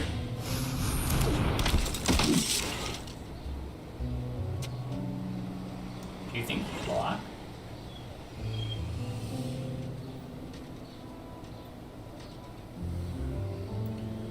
Trade Thalia and a card out of his hand?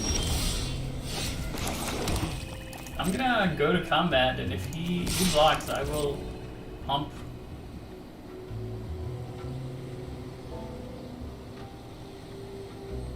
Look at how many amazing swamps I have to tap.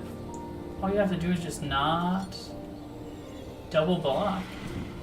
You get to keep the card in your hand and the Thalia on your board.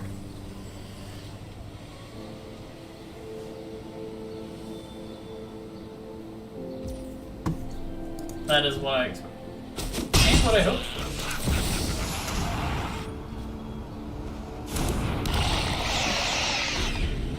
Take damage. And I'm hoping you're not playing that much removal for 4 drops in your main deck. I wasn't when I was playing soldiers, so it's reasonable that you wouldn't either.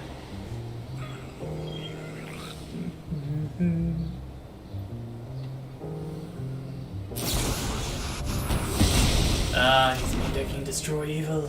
Will you attack, though? Will you let me attack you back for 4 so you can get a scry 2?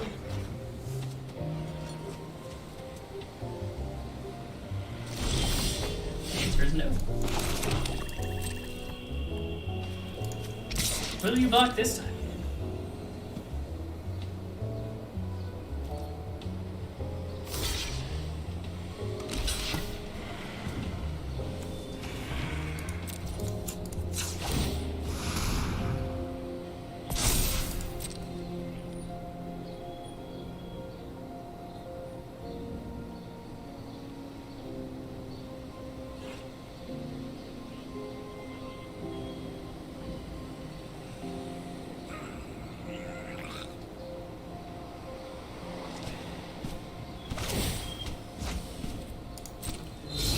Interesting. How many Thalias does he have? That he gave me the one on the board.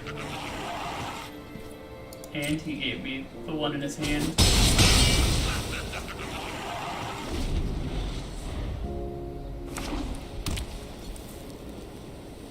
If he was secretly playing a life gain deck, that would be so funny.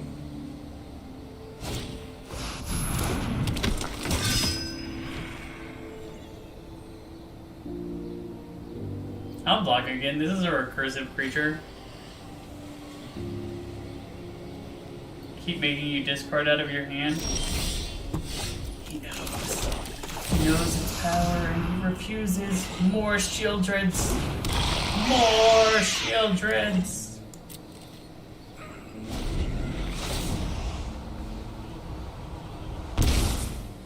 It's just such a house. Such a house of a card.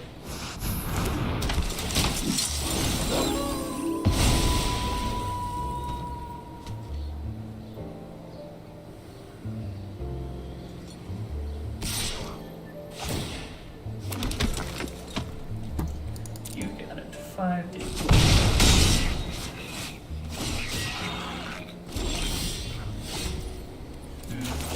They play Sorin.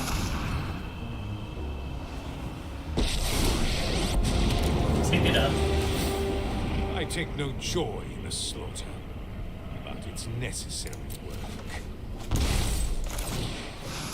Dire times. Play our call for graveyard. dire Fast fire. tactics. Gain some life. Make you lose some life.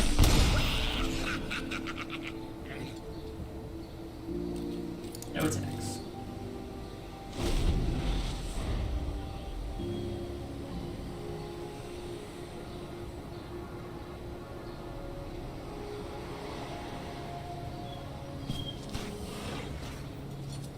If he attacks with everybody, do I block?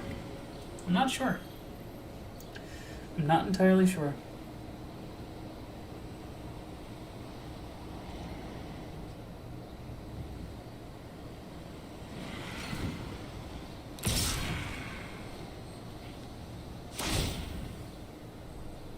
So that's an easy Cold Conscript block. the point where I'm not even sure why he would bother. Well, I guess he wants to get that in the graveyard. That's fine with me.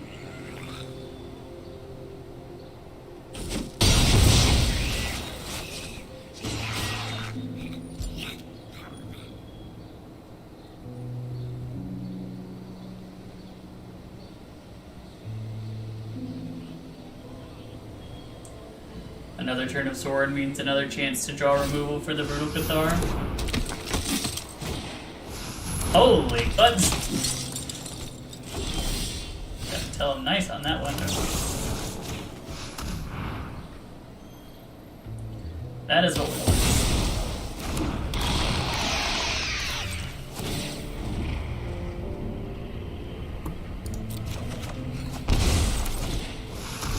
Blood for knowledge. A fair trade.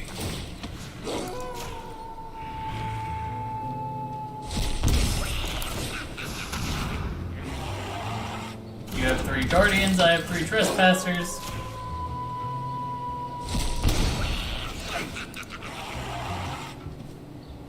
And, no attacks.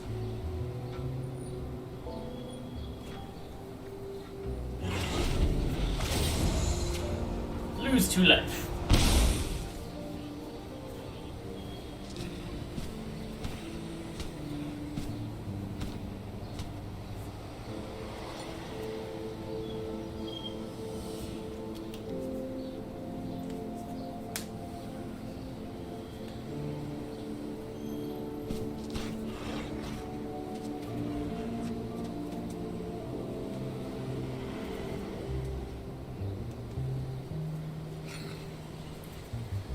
I am curious what they've got in their hand and whether it's worth it to block here.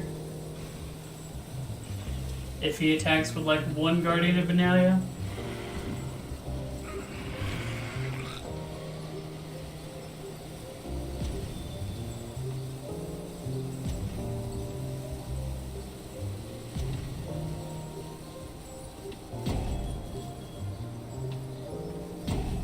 He's in kind of an awkward spot to where if he like has anything in the graveyard that is a creature, he increases my clock for him significantly. That was a good draw.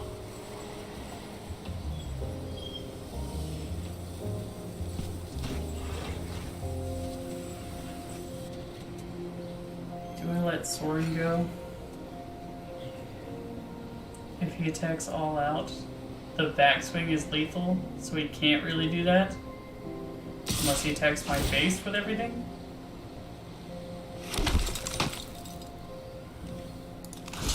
I'm gonna double block.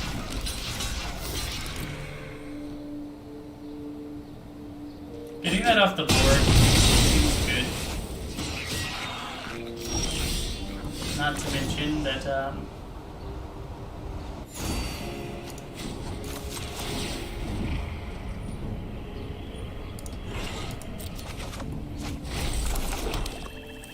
Nothing on Innistrad is free. we'll attack with you. Get rid of you. Put you 2/3.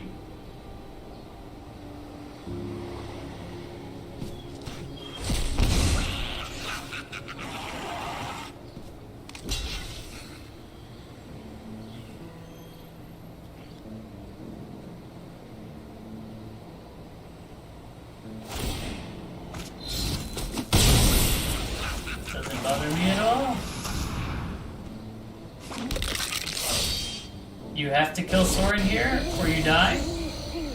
And if you draw 1 more card, you also die. So you have to kill both me and Sorin this turn.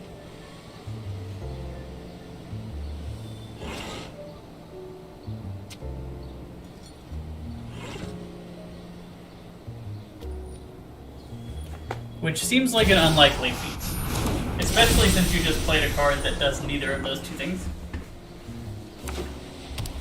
That won't die. I've eaten all of your creatures out of the graveyard. Yep. This guy has lifelink. You've basically got a suicide intrepid adversary in. Otherwise you die.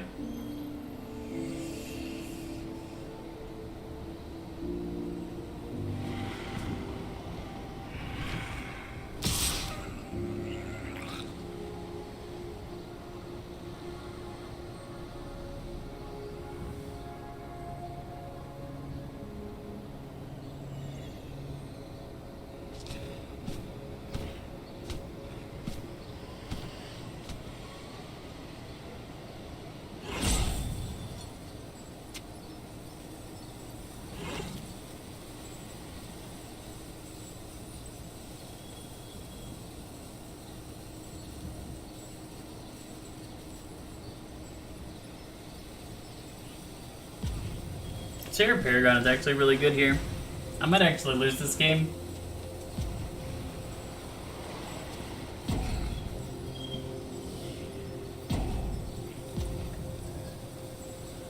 I don't think my opponent knows how good of a spot they're in.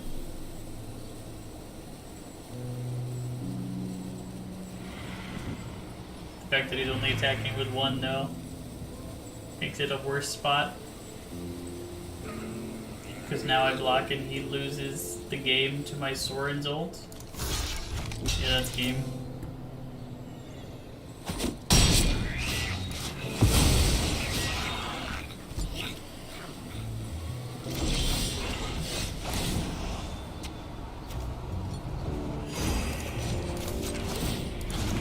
What's one more grudge? Okay. That turned out better than I thought.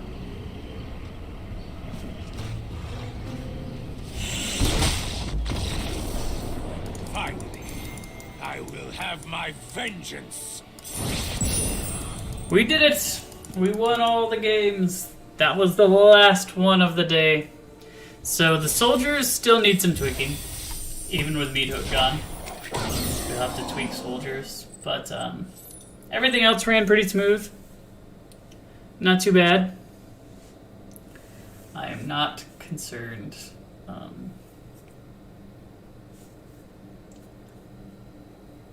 A league for people of marginalized genders. Interesting. Why are they separating those people out from everyone else? Do they feel that it is the non-marginalized genders that are separating them? Or like, that are making them feel marginalized? I don't know. I assume it's a good intention thing. We'll see if it turns out to be a good in practice thing. Anyway, thanks everybody who watched. It was fun. I'm a Flyer Power, and I'll see you tomorrow, I guess.